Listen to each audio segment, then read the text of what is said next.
जो बात बोलने जा रहा हूँ दोस्तों, ध्यान से सुनना और सुनने के साथ में उसको सोचना, समझना और फील करने की भी कोशिश करना। आप लोग कहीं पर जा रहे हैं और आप बहुत ही छोटे से बच्चे हैं, आप लोगों को ये आइसक्रीम देकर, चॉकलेट देकर, बहला फुसला कर ले जाता है और फिर ले जाकर कहीं पर आप लोगों को भीख मंगवाने के लिए मजबूर करता है। कई सारे बच्चे आप लोगों ने देखे होंगे स्लमडॉग मिलियनेयर मूवी में, वो इसी पैटर्न पर बनाई गई है।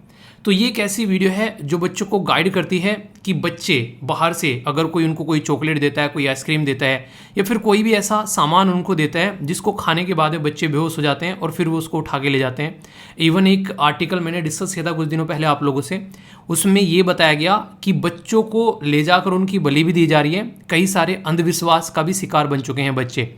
तो अगर आप लोगों के आसपास में कोई भी, आप लोगों के घर में कोई बच्चा है, आसपास में कोई बच्चा है, तो इस तरीके से उसको एजुकेट जरूर करना ताकि कोई भी बच्चे को बहला फुसला कर उसकी ज़िंदगी जो है वो बर्बाद न करे। और बहुत सारे बच्चों के ऑर्गन तक भी निकाल कर बेसिकली मार्केट में बेचे जाते हैं। तो ये एक ऐसा धंधा बन चुका है जो कि इंसान की इंसानियत पर एक काला धब्बा है। एक ऐसे बच्चे जो कि देश का भविष्य है, उनको एक ऐसे माहौल में डाला जाता है। आई होप कि अवेयरनेस की वीडियो आप लोग सब तक पहुंचाओगे और इसको ध्यान भी रखोगे, क्योंकि आगे जब आप लोग एडमिनिस्ट्रेशन में जाकर बैठोगे तो यही चीज़ें हैं जो आप लोगों को रोकनी है। सोसाइटी का यही काला सच है जिस पे आप लोगों को काम करना है। ओके दोस्तों, एक नए महीने में शुरुआत करते हैं एक नए जोश के साथ में। और जोश इतना हाई होना चाहिए कि पूरे महीने ये बरकरार रहना चाहिए। अगर जोश में कोई कमी आई तो फिर भाई साहब दिक्कत है। ठीक है, तो जोश में कोई कमी नहीं आनी चाहिए। ये आज का डिस्कशन बड़ा ही शानदार, बहुत प्यारा रहने वाला है, जिसको INA यानी कि इंपॉर्टेंट न्यूज एनालिसिस और प्यार से हम लोग बैलेंस डाइट बोलते हैं। आज की बैलेंस डाइट बहुत ही बैलेंस रहने वाली है, पर लेकिन आज के बाद में बैलेंस डाइट जो है वो आप लोगों को नहीं मिलने वाली है। रीजन क्या है? रीजन यहां पर यह कि इस बैलेंस डाइट को मैं पेड करने जा रहा हूं। अब से एप्लीकेशन के ऊपर मिलेगी और इसके पर मंथ आप लोगों को 1000 रुपये पे करने पड़ेंगे। जी हाँ, ये बिल्कुल सही सुना आप लोगों ने। कई सारे बच्चे बोल रहे थे कि हाँ सर इसको भी पेड कर देना चाहिए, सीरियस लोग फिर वहां पर पहुंचेंगे, अच्छा रहेगा, वरना दिक्कतें रहती है। और इसी बहाने से सर हम लोग यूट्यूब से जो डिस्टर्बेंस होता है वो हमारा डिस्टर्बेंस भी हट जाएगा। तो अब से ये आप लोगों को जो पेड क्लासेस वाले सेक्शन में आप लोगों को देखने को मिलेगी। यहाँ पर बस आप लोगों को करंट अफेयर के जो टॉपिक्स हैं वो आया करेंगे। ये मैं कल से स्टार्ट करने जा रहा हूँ और इसको आप लोग अच्छे से एंजॉय कर सकते हैं। मैं चाहता हूँ कि सीरियस लोग ही बस पढ़ाई करें, फालतू में जो बहुत सारे लोग ऐसे हैं जो पढ़ना नहीं है तो उनको पढ़ाना भी नहीं है मुझे, ठीक है। क्योंकि बहुत सारे फालतू के कमेंट आते हैं यार, अंदर से इरिटेट हो जाता हूँ, तो उस चीज़ का कोई मतलब बन नहीं रहा है, ठीक है। कई सारे लोग बोलेंगे सर हाँ बिजनेस माइंड हो गए हैं और पैसा कमाने लगे हैं, बोल भी रहे हैं आज की डेट में, बहुत सारे लोग बोल रहे हैं। तो मैंने सोचा कि उनकी ये बात जो है उसको बेसिकली सिद्ध कर दूं कि हाँ सही बोल रहा हूँ। तो 1000 रुपये पर मंथ के हिसाब से यहाँ पर इसको पे करना पड़ेगा। 12,000 होंगे महीने के, कोई ज़्यादा थोड़ी ना है, आसानी से आप लोग पे कर सकते हो। ये तो कोई बड़ा अमाउंट भी नहीं है यार। इससे ज़्यादा तो आप लोग एक मूवी देखने में जाते हो तो हर महीने उसमें उड़ा देते हो तो कोई बड़ी चीज़ थोड़ी ना है ऐसी ऐसी हरकतें मत किया करो यार, अच्छा नहीं लगता है, ठीक है। एक कई सारे बच्चे बोल रहे हैं कि सर मतलब आपने कोर्स तो किया है, आप इसको भी पेड कर दोगे, ऐसी ऐसी बातें, मतलब कुछ भी हैं यार। कुछ चीज़ें कुछ होती हैं किसी रीजन की वजह से, जो बोली अब तक बातें इनका वास्तविक जीवन से कोई संबंध नहीं है। आज है अप्रैल फूल, ठीक है, पर अप्रैल फूल को अप्रैल फूल की तरह मत बनाना। इसको बेसिकली एक अच्छा फूल लगाना, एक अच्छा पेड़ लगाना ताकि हमारा प्लानेट कूल बने। तो प्लानेट को कूल बनाना, तो अप्रैल फूल नहीं बनाना, ठीक है। और जो भी एक बार बार कमेंट करें ना कि सर इसको पेड कर दोगे, ये हो जाएगा, वो हो जाएगा, यार मतलब आप लोग खुद सोचो। एक तरीके से कोई चीज़ होती है, किसी चीज़ की एक बेसिक रिक्वायरमेंट होती है, वहाँ पर इतने सारे इतने प्यारे प्यारे टीचर लगे हुए हैं और इतना बड़ा कोर्स जो है वो इतने एक मिनिमम प्राइस में लॉन्च कर रखा है। तो उस पर ये बोल रहे हैं कि सर इसको मतलब बार बार करंट अफेयर के ऊपर टारगेट कर रहे हैं। मैंने कभी बोला कि मैं करंट अफेयर को पेड करने वाला हूँ? कुछ ऐसी बात मैंने आज तक बोली? ठीक है, कुछ भी ऐसा कुछ मैंने बोला? फिर आप लोग ऐसी ऐसी बातें क्यों करते हो? ठीक, करंट अफेयर जो था वो जैसे चल रहा है ऐसे ही चलता रहेगा। आप लोग ये भी बता दो कि कोई ऐसी चीज़ जो अब तक मैं फ्री दे रहा था उसको मैंने पेड किया हो, तो भी आप लोग मेरे ऊपर क्वेश्चन मार्क लगा सकते हैं कि मैंने ये चीज़ जो है ये मैं फ्री दे रहा था और सर ने ये चीज़ ना अब आकर पेड कर दी। तो आप लोगों का हक बनता है मुझे बोलने का कि आपने ये चीज़ अब तक फ्री दी थी, ये चीज़ पेड कर दी। वो सारी की सारी जो फ्री चल रही थी, मंथली वीडियो को ले लो, सारी चीज़ें आप लोगों की अभी जो जो टेस्ट वाली जो वीडियो आया करती थी वो भी अभी स्टार्ट होगी, उसको भी और अच्छे से स्टार्ट किया जाएगा। इवन क्विज बोला मैंने, क्विज यहाँ पर स्टार्ट करेंगे। इतनी सारी चीज़ें, अभी PDF आप लोगों को हिंदी और इंग्लिश में मिलना स्टार्ट हुई है और प्रॉपर वे में सिस्टमेटिक वे में नोट्स मिलना स्टार्ट होंगे। अभी बहुत सारी चीज़ें आने वाली है यार। ये सारी चीज़ें आप लोगों को मैं बोलूँ, जैसे मुझे आज के डेट में और भी बंदे चाहिए जो PPT बना सकें, ठीक है, जो कंटेंट क्रिएट कर सकें, इंग्लिश से हिंदी में उसको ट्रांसलेट कर सकें। ऐसे अगर कोई भी है अगर कोई काम करता है इस तरीके से, थोड़ा सा एक्सपीरियंस होना चाहिए यार, ठीक है, क्योंकि मेरे पास टाइम नहीं है सिखाने का, ये मैं आप लोगों को पहले ही बोल देता हूँ। तो स्टडी लवर वीर पर आप लोग मुझे रिज्यूमे सेंड कर सकते हैं। कोई वीडियो एडिट करना जानता है, ठीक है, उसके बारे में भी आप लोग सेंड कर सकते हैं। किसी को थंबनेल वंबनेल बनाना ये सब चीज़ें आती है अच्छे से, वो भी आप लोग बता सकते हैं। तो पर लेकिन इंपॉर्टेंट मुद्दा क्या है, आप लोग खुद सोचो, मैं आप लोगों को बोल रहा हूँ कि आप लोग ये काम कर लो कि थंबनेल वंबनेल बनाना जिसको है सब आकर मेरे साथ में काम करो। क्या आप लोग फ्री में मेरे साथ काम करोगे? आप लोग खुद सोचो, आप लोग फ्री में काम करोगे क्या मेरे साथ में? घर पे सारी चीज़ें छोड़ छाड़ के, आपको भी यार घर चलाना है। तो जो टीचर मेरे साथ में काम कर रहे हैं उनको सैलरी नहीं देनी क्या यार? खुद सोचो एक मिनट के लिए। तो ऐसी चीज़ें मत बोला करो। जहां तक चीज़ें पॉसिबल हो पाती हैं वो चीज़ें इंसान करता है, ठीक है। तो यहां तक आप लोग देखते हो आज तक सारी चीज़ें, और आप देख लो आज तक उठाकर यार, इतने लंबे समय से 2016 से यूट्यूब पर पढ़ा रहा था मैं, ठीक है, 2016 से आज तक का रिकॉर्ड देख लो आप लोग। 7 साल तक इस तरीके तक चीज़ें चली हैं सारी। मैं अकेला लगा था, मैंने बोला था हमेशा कि जब तक मैं अकेला हूँ मैं आप लोगों से कभी कुछ बोलूँगा ही नहीं। पर लेकिन जब लगा कि इस तरीके की चीज़ें आई हैं, और उसमें भी मतलब कहानी जो है वो ख़राब हो गई थी बहुत ज़्यादा, किस दिन स्टोरी सुनाऊंगा आप लोगों को तो समझ में आएगी। तो ऐसी ऐसी चीज़ें मत बोला करो, ठीक है। तो यहाँ पर सारी चीज़ें जो हैं वो आप लोग की, जो करंट अफेयर से रिलेटेड जो भी चीज़ें हैं वो सारी आप लोग की जैसे चल रही हैं वैसे ही चलती रहेगी। मंथली वीडियो भी आप लोग की आ रही है, मंथली PDF, उसको थोड़ा सा लेट हो गया था क्योंकि ऐप लॉन्च हुआ था, पर लेकिन आगे चीज़ें चलेंगी, ठीक है। तो ये सब जोक था, उसको सीरियस मत लेना, और किसी को बुरा लगा हो तो उसके लिए एक्सट्रीमली सॉरी, ठीक है। तो ये हैं चीज़ें। बाकी इंपॉर्टेंट पर्सनैलिटी ये बहुत ही डिटेल में इनके बारे में डिस्कस करूंगा, बहुत सारी बातें आप लोगों को जानने को मिलेगी, तो अच्छे से आप लोग चीज़ों को एंजॉय कर सकते हैं, ठीक है। तो इसको थोड़ा सा ध्यान रखिए, मतलब क्या बोलूँ बस कई बार ना बड़े देखो सब तरीके कमेंट आते हैं, अच्छे भी आते हैं बुरे भी आते हैं, पर लेकिन वही है, चीज़ें इंसान को मैनेज करनी आ गई हैं। पहले मुझे बहुत ज़्यादा इरिटेशन हो जाती थी अंदर से, पर पता चल गया कि अब कुछ लोग ऐसे हैं कि यार उनकी फितरत है, वो बोलेंगे बोलेंगे, ठीक है। आप लोगों को पता नहीं होगा, हाल तो मैं बोलना भी नहीं चाह रहा, छोड़ो, बहुत सारी चीज़ें ऐसी होती है जो नहीं बोलना है ना, कहते हैं मनमोहन सिंह जी वाली बात को, कुछ चीज़ें ना बोलो तो ही अच्छा है उत्कल दिवस सेलिब्रेट किया जाता है बेसिकली 1 अप्रैल को, जो कि उड़ीसा के अंदर अगर आप बात करोगे तो फॉर्मेशन ऑफ द स्टेट, जहाँ पर सेपरेट किया गया बिहार और उड़ीसा प्रोविंस, ये आप लोगों को देखने को मिलेगा। और इसी के साथ में यहाँ पर एक पर्टिकुलर मद्रास प्रोविंस, ये 1 अप्रैल 1936 में। तो ये ऑब्जर्वर जो डे ऑब्जर्व किया था, इसके बारे में मैंने एक क्लास ली थी अभी पॉलिटी की। वैसे तो सारी पॉलिटी मैंने जो है फ्री पढ़ा रखी है आप लोगों को यूट्यूब के ऊपर, पर अभी एक क्लास मैंने वहां पर ली थी जो कि थोड़ी सी अपडेट हो गई है, मतलब कि अभी नए नए स्टेट बन गए हैं, जम्मू एंड कश्मीर का जो स्टेटस है वो हट गया है, ठीक है। तो वो जो यूट्यूब के ऊपर में जो पॉलिटी की वो क्लास है वो अपडेट नहीं है, ठीक है। तो एक वीडियो में डालूंगा, आज डाल सकता हूँ या फिर कल डाल सकता हूँ, उसमें जो लेक्चर है वो आप लोगों का अपडेट हो जाएगा। कई सारे बच्चे बोले थे सर आर्टिकल 370 हो गया, आप तो इसको अपडेट कर दो, तो वो लेक्चर में डालूंगा, उसको देखना आप लोग, पूरा अपडेट हो जाएगा आप लोगों का। पॉलिटी आप लोग जो एंजॉय कर रहे हो जो यूट्यूब के ऊपर में, उसमें कोई इशू नहीं है, ठीक है। तो उसको आप लोग इंजॉय करते रहिए, और अपनी लक्ष्मीकांत की किताब अपने पास में रखिए। तो एक लेक्चर आएगा बड़ा प्यारा, आप लोग इंजॉय करोगे, मतलब यू विल लव इट, ठीक है। जो मैं प्रोवाइड कराऊंगा आप लोग देखिएगा, बहुत ही अच्छे से आप लोग उसको लेक्चर को एंजॉय करोगे। और वो पूरी सीरीज में जो बेसिकली ना जो आप लोगों का जो पुराना कंटेंट है यूट्यूब के ऊपर में, उसको भी अपग्रेड कर देगा, ठीक है।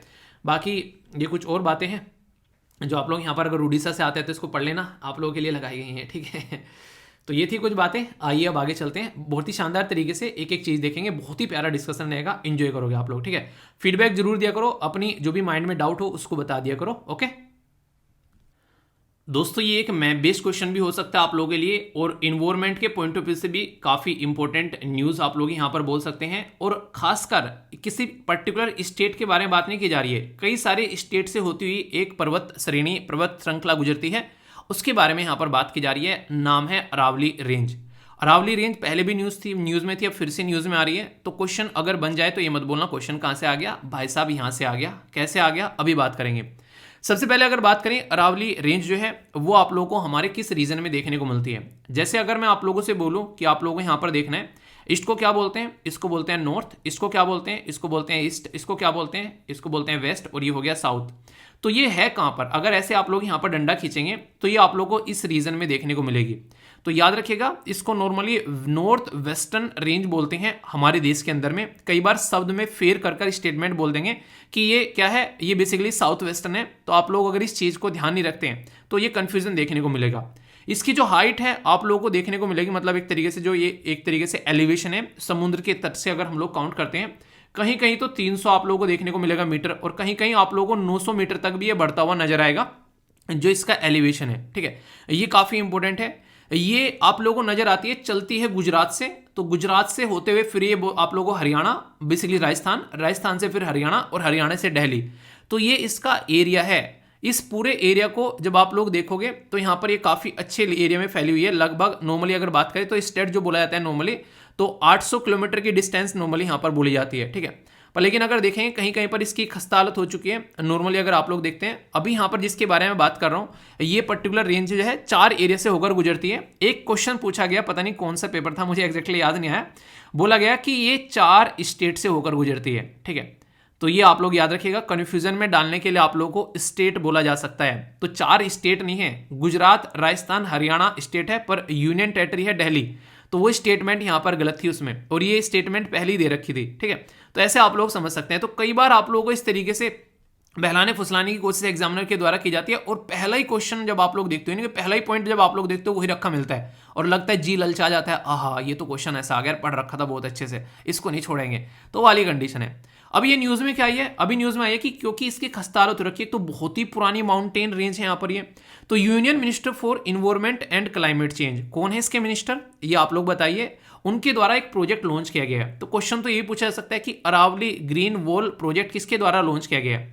अरावली ग्रीन वॉल प्रोजेक्ट जो है वो किसके द्वारा लॉन्च किया गया है यहाँ पर। तो ये अभी यहाँ पर लॉन्च किया गया है union minister for environment, forest and climate change. और इंटरनेशनल डे ऑफ फॉरेस्ट जो यहाँ पर देखने को मिला, उस टाइम पर यहाँ पर एक पर्टिकुलर हरियाणा के गांव में यहाँ पर इसको लॉन्च किया गया। तो कहाँ पर लॉन्च किया गया, हरियाणा के गांव में इसको लॉन्च किया गया, जिसकी वजह से यहाँ पर ये न्यूज़ में भी आया था काफ़ी ज़्यादा है। और फोकस क्या है, क्यों लॉन्च किया गया, क्योंकि जो रेंज है ना यहाँ पर लैंड डिग्रेडेशन काफ़ी ज़्यादा देखने को मिल रहा है और डेजर्टिफिकेशन हो रहा है। शब्द तो अंग्रेजी के बोल दिए सर, इनका मतलब तो बता दो। इनका मतलब ये कि लैंड डिग्रेडेशन का मतलब क्या होता है कि जब जमीन जो है वो एक तरीके से ऐसी हो जाती है, उसका उपजाऊपन खत्म हो जाता है, डिग्रेड होती चली जाती है, उसको बोलते हैं एक तरीके से आप लोगों ने कि बंजर जमीन हो गई। तो जमीन बंजर हो जाना और मरुस्थलीकरण आप लोग इसको बोल देते हैं नॉर्मली, जो शब्द यहाँ पर इस्तेमाल किए जाते हैं। तो लैंड डिग्रेडेशन और डेजर्टिफिकेशन यानी कि मरुस्थलीकरण, यानी कि बंजर जमीन होना और मरुस्थल बन जाना, एक तरीके से ऐसी कंडीशन यहाँ पर देखने को मिल रही है जो इस पर्टिकुलर एरिया में। तो इसी के चलते अरावली ग्रीन वॉल प्रोजेक्ट जो है उस एरिया को थोड़ा हरा भरा करने की कोशिश करेगा। और ये बिल्कुल ऐसे ही है जैसे गंगा रिवर को अगर आप लोगों को क्लीन करना है, तो गंगा रिवर को क्लीन करने के लिए किसी एक स्टेट के ऊपर फोकस नहीं देना आप लोगों को। जिस स्टेट से भी जो गंगा रिवर बहती हुई निकलती है, हर एक स्टेट को साथ में लेकर चलोगे तो ही गंगा रिवर का पोल्यूशन खत्म होगा। अब कितने स्टेट से होकर गुजरती है, इसका थोड़ा रिवीजन कर लो आप लोग, बताइए, मुझे भी रिवीजन हो जाएगा थोड़ा सा। तो ये काफी इंपॉर्टेंट हो जाता है यहाँ पर। अभी बात करें तो ये चार एरिया से होकर गुजरती है, 3 राज्य हैं और एक यूनियन टेरिटरी है। तो इसके चलते यहाँ पर अगर बात करेंगे प्रोजेक्ट में, ये सारे भी पार्टिसिपेट करेंगे तब जाकर यहाँ पर काम होने वाला है। तो इसलिए यहां पर फोकस किया गया है इसके अंदर में कि ये हरियाणा, राजस्थान, गुजरात, दिल्ली, जहां भी अरावली हिंद रेंज आप लोगों को देखने को मिल रही है, इसमें लगभग 6 मिलियन हेक्टेयर की जो लैंड है उसके ऊपर भी फोकस किया जाएगा, ताकि डिग्रेड होने से और डेजर्टिफिकेशन होने से इसको बचाया जा सके। तो ये काफी इंपॉर्टेंट यहां पर हो जाता है। अरावली रेंज जो है सबसे ओल्डेस्ट, या फिर आप लोग बोल सकते हैं one of the oldest fold mountain range है। आप लोगों ने जियोग्राफी में पढ़ा होगा कि माउंटेन रेंज कैसी कैसी होती है, तो उसको फोल्ड कैटेगरी में इसको रखा गया है। और ये स्टेटमेंट में क्वेश्चन देकर भी यहां पर पूछा गया था। ये दिल्ली से जैसे मैंने पास होती है, यहां पर नजर आती है हरियाणा, राजस्थान, गुजरात से गुजरात में एंड देखने को मिलेगी। इसमें अगर बात करें गुरु शिखर, गुरु से नाम रख लेना कि जो गुरु शिखर है वो सबसे ऊंचा पीक है यहाँ पर, जिसकी ऊंचाई देखोगे तो 1722 मीटर या फिर 5650 फीट आप लोगों को यहाँ पर नजर आएगी। अरावली रेंज के अंदर में कई सारी रिवर भी आप लोगों को देखने को मिलती हैं जो कि इंपॉर्टेंट हो जाती है, जैसे बानस हो गया, इसी के साथ में साही भी हो गया। नेक्स्ट यहाँ पर लूनी रिवर, ये काफी इंपॉर्टेंट है और कई बार पूछ भी ली जाती है, ये रन ऑफ कच्छ में आप लोगों को देखने को मिलती है। तो ये एक ऐसा टॉपिक है जो कि आप लोगों से सेंटर के एग्जाम में भी आसानी से पूछा जा सकता है, स्टेट के एग्जाम में भी आसानी से पूछा जा सकता है, और मैं बेस्ट क्वेश्चन बनकर पूछा जा सकता है। तो ये काफी इंटरेस्टिंग है, जैसे हाईएस्ट पीक पूछ लिया, रिवर पूछ ली, या फिर ग्रीन, ये बोल देंगे ग्रीन वॉल प्रोजेक्ट को अगर शॉर्ट फॉर्म में लिख देंगे AGWP, ये अभी लॉन्च किया गया, किस पर्टिकुलर मिनिस्ट्री का विजन है यहाँ पर, चलो पता भी चल गया आप लोगों को कि हाँ ठीक है अरावली ग्रीन जो वॉल प्रोजेक्ट है यहाँ पर, ये अब पूछ लें किस पर्टिकुलर पर्पज से इसको लॉन्च किया गया है। तो ये सारी बेसिक क्वेश्चन आप लोगों के प्रीलिम्स में बहुत ही आसानी से यहाँ पर आप लोगों के निकलते हुए यहाँ पर नजर आएंगे। ये ऐसे टॉपिक नॉर्मली प्रीलिम्स के पॉइंट ऑफ व्यू के टॉपिक होते हैं, ठीक है। तो कोई कंफ्यूजन नहीं होना चाहिए, अगर कंफ्यूजन है तो फिर बताना, उसको दूर किया जाएगा, ओके। और फीडबैक दे दिया करो, जैसा भी आप लोगों को लेक्चर लगता है, अच्छा या बुरा, तो लाइक या डिसलाइक कर आप लोग बता सकते हैं, अपना प्यार दिखा सकते हैं, और अगर डाउट हो तो कमेंट बॉक्स में उसको पूछ लिया करो, ठीक है। दोस्तों एक ऐसी न्यूज जिसने पूरी मार्केट के अंदर में बवाल मचा रखा है, और लोग इसके ऊपर ऐसे ऐसी बातें कर रहे हैं, ऐसे ऐसे कयास लगा रहे हैं कि ये क्या हो गया, ऐसा कैसे हो गया, ऐसा तो होना ही नहीं चाहिए था, क्या हो गया पहले उसको समझ लो, उसके बाद में बातें करना। अभी यहाँ पर क्या बात की जा रही है, कई सारे लोग बोल रहे हैं कि मैंने भी कई बार आप लोगों को बोला है कि यूपीआई का इस्तेमाल करो, ठीक है। कई सारे बच्चे, जब यहाँ पर आप लोगों ने देखा होगा जब ऐप के ऊपर भी जब आप लोग कनेक्ट होते हैं तो जब पेमेंट करते हैं तो वहाँ पर भी उसमें यूपीआई का ऑप्शन आता है। तो यूपीआई क्यों इस्तेमाल किया जा रहा है? यूपीआई इसलिए इस्तेमाल किया जा रहा है क्योंकि वो उसके ऊपर कोई एक्स्ट्रा चार्ज नहीं लगता है। आप लोगों ने अक्सर सुना होगा पहले एटीएम को इस्तेमाल करने से नहीं कि इतना परसेंट कटेगा कि एटीएम से पेमेंट मत करो भैया, कैश दे दो, इससे अच्छा दो। तो ये तरीका आप लोग यहाँ पर समझ सकते हैं। तो यूपीआई के ऊपर ये बात चली कि यहाँ पर इसके ऊपर ट्रांजेक्शन का चार्ज लगेगा। कई सारे लोगों ने इसके बारे में काफ़ी ज़्यादा बातें की, तो इसके चलते यहाँ पर ये न्यूज़ में आ रखा है कि क्या इसके ऊपर चार्ज लगेगा। बोला कि 1.1% जो है वो चार्ज लगेगा, पर लेकिन कहाँ पर लगेगा वो नहीं पूछता है कोई भी। आप लोगों ने देखा होगा महाभारत के अंदर में ये जब बात की जाती है कि एक तरीके से अश्वत्थामा मारा गया, ठीक है, तो युधिष्ठिर साहब जब बोलते हैं ना हाथी, जब हाथी का वर्ड आता है मगर हाथी, तो एक तरीके से तो तब तक क्या होता है, तब तक लोग जनता शोर मचा देती है, ठीक है, तो वो हाथी नहीं सुन पाता है उनको, तो उसकी वजह से जो है वो अपने हथियार रख देते हैं नीचे और उसकी वजह से फिर जो है उनकी जान चली जाती है। तो कहने का मतलब यहाँ पर ये हो गया कि लोग क्या करते हैं, पूरी न्यूज़ नहीं सुनते हैं कि हाँ लगेगा, पर कहाँ पर लगेगा। अगर आप लोग वॉलेट के अंदर में या फिर कोई इस तरीके से इस्तेमाल करोगे, कोई कार्ड अगर ऐसा है किसी पर्टिकुलर जो है सिस्टम का, जैसे कि अभी मैं आप लोगों को बताऊंगा, चीज़ों को समझ पाएंगे। तो गवर्नमेंट का इनिशिएटिव है यहाँ पर, ये आप लोगों को पता है यूपीआई वगैरह, और इसको इंटरनेशनलाइज भी करने की बात की जा रही है। National payment corporation of India के द्वारा क्लैरिफाई किया कि कोई भी चार्ज नहीं लगेगा अगर बैंक अकाउंट से आप लोग बैंक अकाउंट में ट्रांसफर करते हैं। पर लेकिन होता क्या है, कई सारे लोग अलग अलग पेटीएम या अमेजन पे, वॉलेट, फोन पे उसमें डालकर रखते हैं और उसके बाद में पेमेंट करते हैं। तो इस वाले के ऊपर में चार्ज लगेगा अगर आप लोग यहां पर क्या करते हैं, ट्रांजेक्शन 2000 से ऊपर करते हैं। यानी कि बैंक से बैंक में अगर ट्रांजेक्शन हो रहा है तो उसमें कोई दिक्कत नहीं लगेगा। अगर आप लोग यहां पर पहले इनमें जाकर देखिए, यूपीआई भी एक ऐसा सिस्टम है कि आप लोगों को डायरेक्ट इनमें ऐड करने की जरूरत नहीं, उससे डायरेक्ट पेमेंट कर सकते हो आप लोग।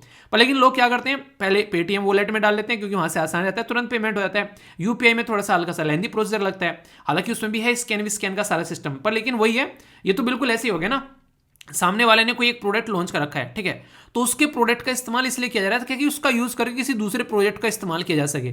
तो यहाँ तो यार गवर्नमेंट को दिक्कत होगी, जब मैंने खुद एक ऐसा प्रोडक्ट बना रखा है जो कि अच्छा खासा है, तुम उसी को इस्तेमाल करो, क्यों फालतू बिचौलिया को लेकर आ रहे हो।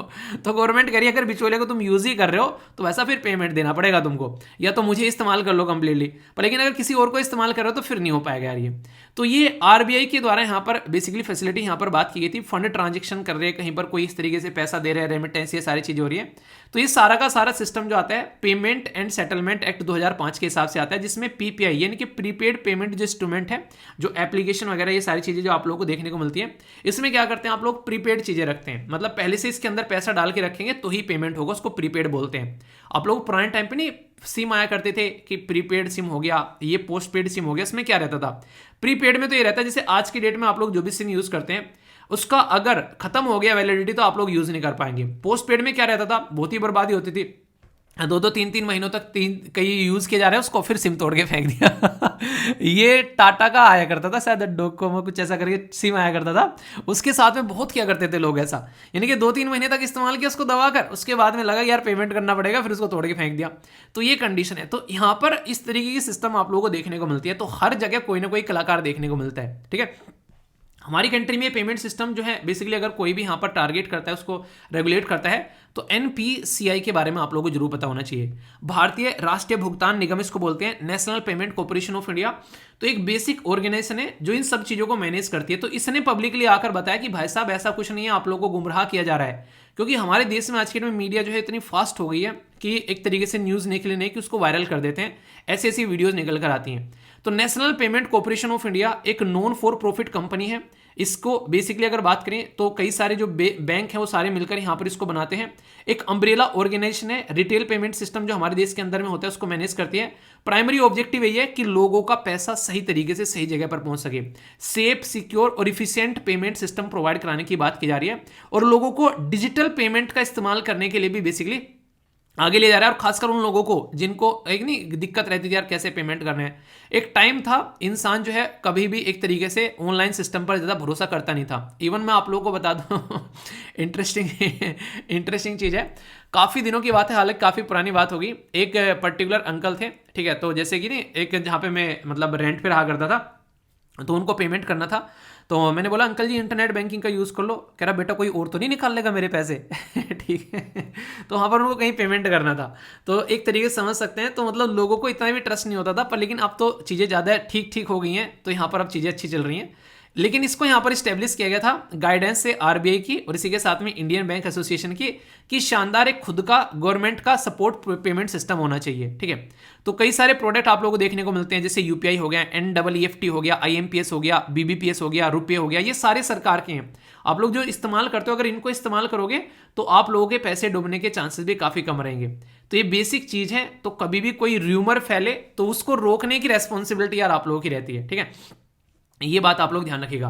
पर सबसे ज्यादा प्रॉब्लम जो देखने को मिलती है, जैसे मैंने भी अभी नोटिस की, जैसे एप्लीकेशन के ऊपर में जो मैक्सिमम जो डिक्लाइन हुए पेमेंट जो भी यहां पर निकल कर आए वो यूपीआई के हुए। इसमें कुछ दिक्कतें ये रहती है, कई बार पेमेंट जो कंप्लीट नहीं हो पाता, इतने सारे मेल कि सर ये क्या हो रहा है, इससे पेमेंट क्यों नहीं हो रहा, सर उसमें बंद कर दिया कि आपने पेमेंट लेना, तो मतलब एक तरीके से कोर्स के अंदर में एडमिशन लेना। तो कई सारी इस तरीके की प्रॉब्लम देखने को मिली, मतलब 90% जो भी पेमेंट डिक्लाइन हुए वो मैक्सिमम यूपीआई के हुए। तो इसमें ये कई बार दिक्कत आती है। तो इसको देखो कितना ज़्यादा दुरुस्त बना दे तो ये आसानी से चीज़ें होती रहेंगी।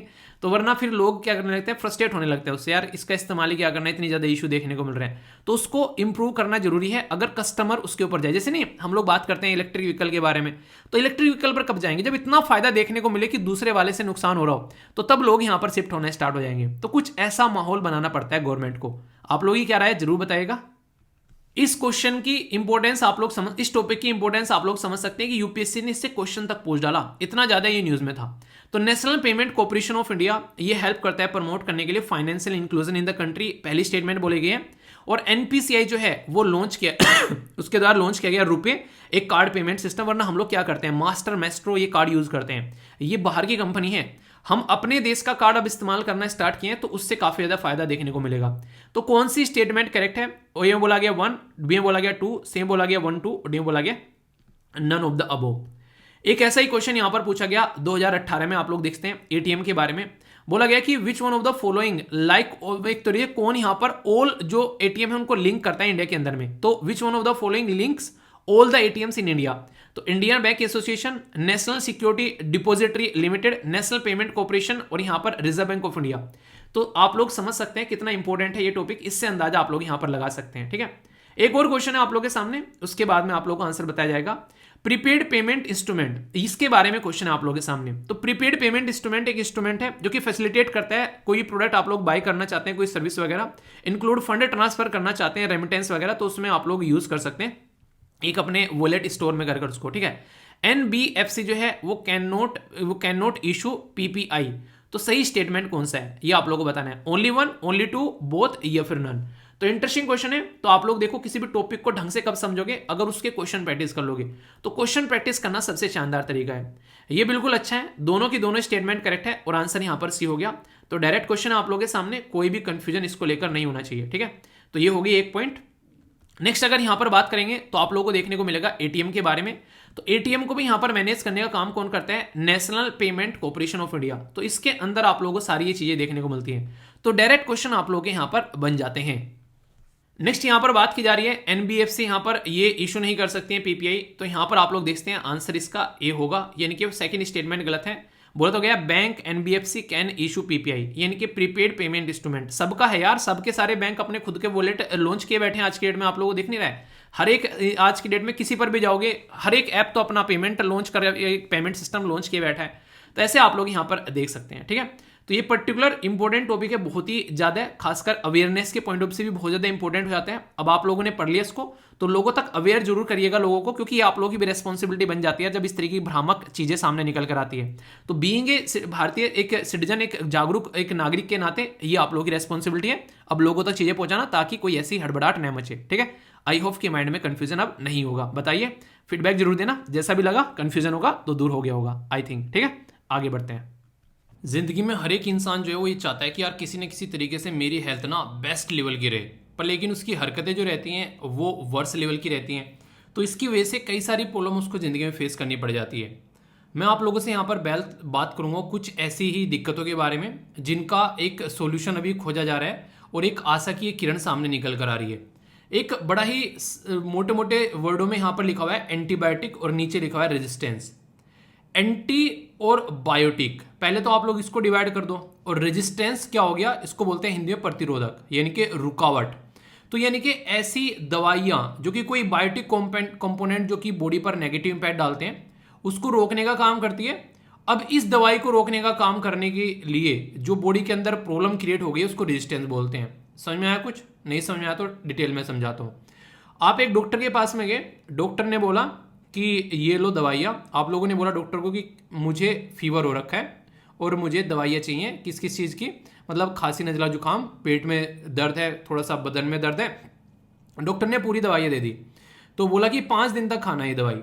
ठीक है, आप लोग तो ठहरे खली के परिवार के, आप लोगों को लगा कि अरे 5 दिन तक कौन खाएगा, एक दिन खाओ और उसके बाद में साइड में फेंक दो उठा के, कौन चेक कर रहा है। कर अब तो ठीक लग रहा है भाई साहब, अब तो ना गरम गरम भी नहीं लग रहा, शरीर खांसी भी ना कमी हो गई है, अब नाक भी खुल गया है।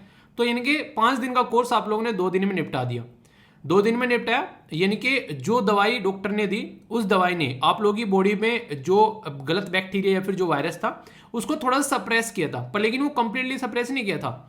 तो जो आप लोगों ने थोड़ा सा डोज उस बैक्टीरिया को या उस वायरस को दवाई का दिया है उससे वो थोड़ी देर के लिए सप्रेस तो हुआ, पर लेकिन उसके अंदर ये क्षमता आ गई कि वो दवाई के डोज के साथ में लड़ना स्टार्ट कर देगा। क्यों?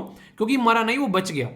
ठीक है, तो अब आप लोग क्या करोगे, ये जो एक पैटर्न होता है इंसान का कि जब भी दवाई ली, डॉक्टर ने दवाई दी, आधी खाई फिर छोड़ दी, तो बीमारी फिर डबल ताकत से सामने निकल कर आती है। तो जो पहले डॉक्टर ने डोज दिए थे ना, अब वो डोज यहां पर काम नहीं करेंगे। अब आप लोगों को थोड़ा सा हाइयर डोज लेना पड़ेगा। अगर आप लोगों ने फिर सेम बदतमीजी की कि 2 दिन खा लिया और फिर छोड़ दिया, अब फिर ऐसे ही आगे चलकर फिर ये वाला डोज भी काम नहीं करेगा, क्योंकि बैक्टीरिया अब उनके साथ भी लड़ने लगे, अब और हाइयर डोज देना पड़ेगा। तो आज की डेट में हम लोगों का जो रहना सहना खाना पीना हो चुका है, और वो कैसे, जैसे कि आज की डेट में आप लोग क्या करते हो, जैसे गाय का दूध पीते हो, भैंस का दूध पीते हो, तो उनके इंजेक्शन लगाए जाते हैं। वो जो चारा खा रहे हैं खेतों में से वो निकल के आते हैं, उसमें दुनिया भर की उल्टी सीधी दवाइयां डाली जाती हैं। जो पानी पिया जा रहा है वो भी आप लोगों को देखने का, उसमें कहीं क्लोरीन मिल के आ रहा है, कहीं कुछ।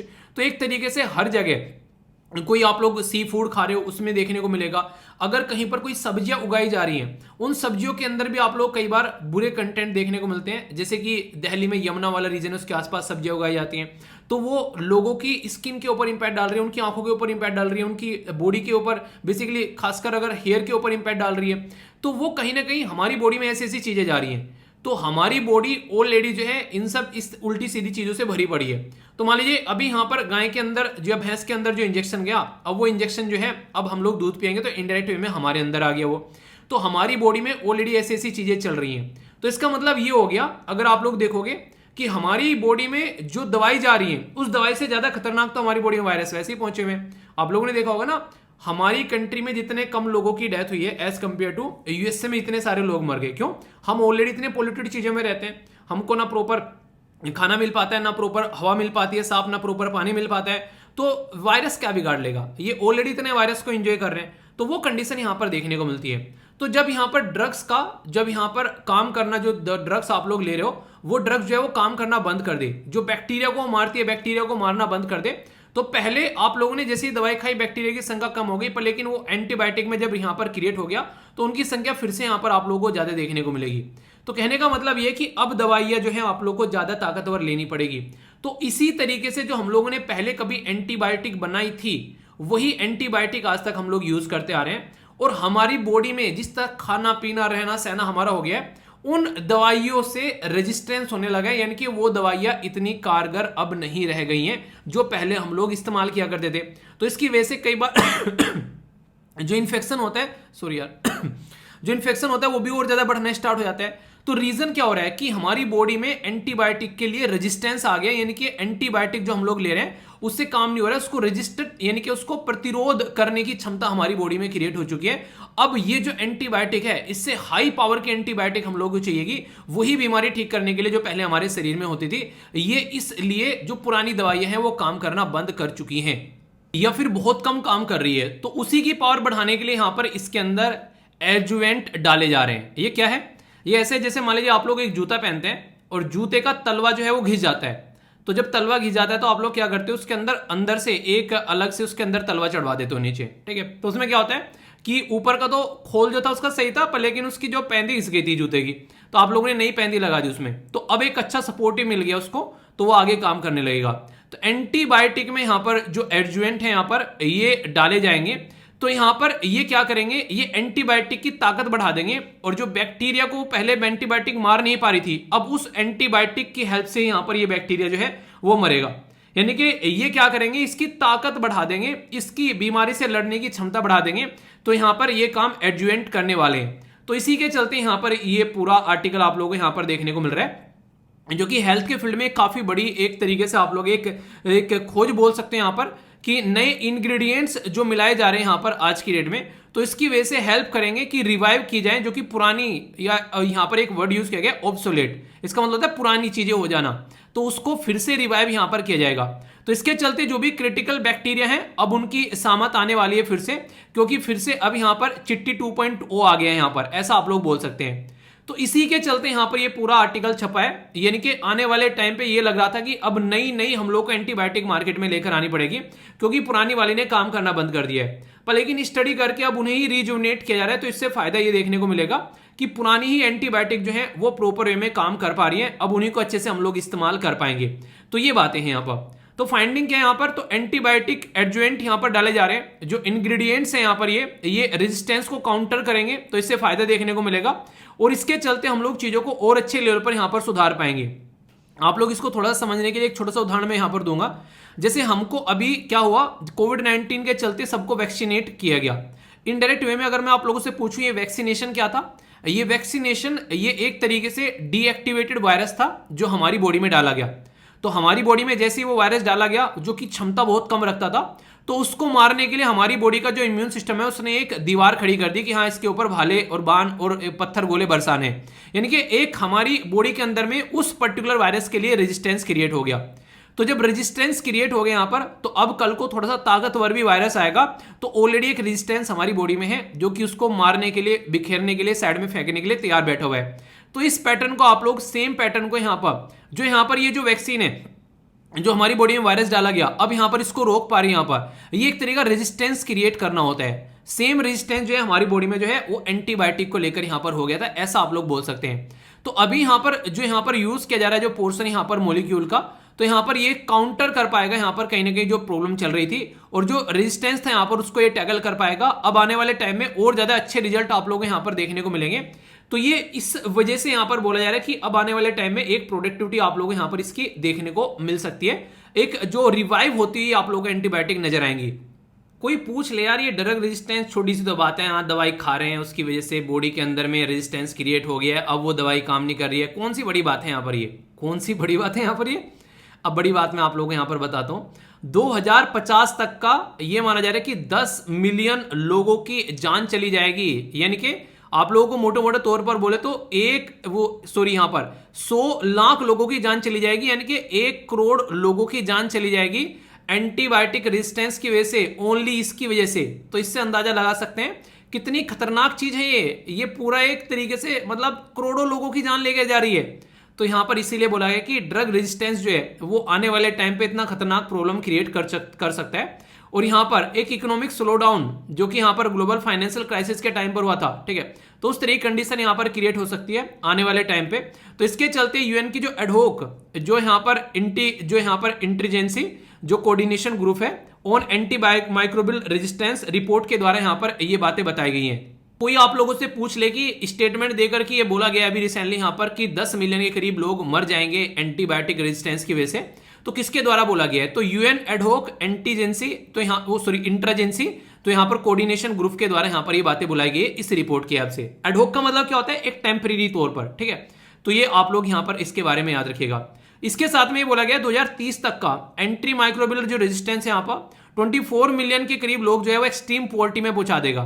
मतलब क्या है, मतलब ये कि मान लीजिए मैं एक लोअर मिनिमम परिवार से आता हूँ, एक काफी गरीब परिवार से आता हूँ, और मुझे जो है बीमारी हो गई, और वो जो बीमारी है उस टाइम पर मुझे जो दवाई मैंने ली वो दवाई काम नहीं कर पा रही है, फिर और ज्यादा बीमारी होती जा रही है। तो इसकी वजह से डॉक्टर की इतना ज्यादा पैसा चला जा रहा है कि लोग जो है वो गरीबी रेखा के नीचे आ रहे हैं, एक्सट्रीम पॉवर्टी में यहां पर चले जा रहे हैं।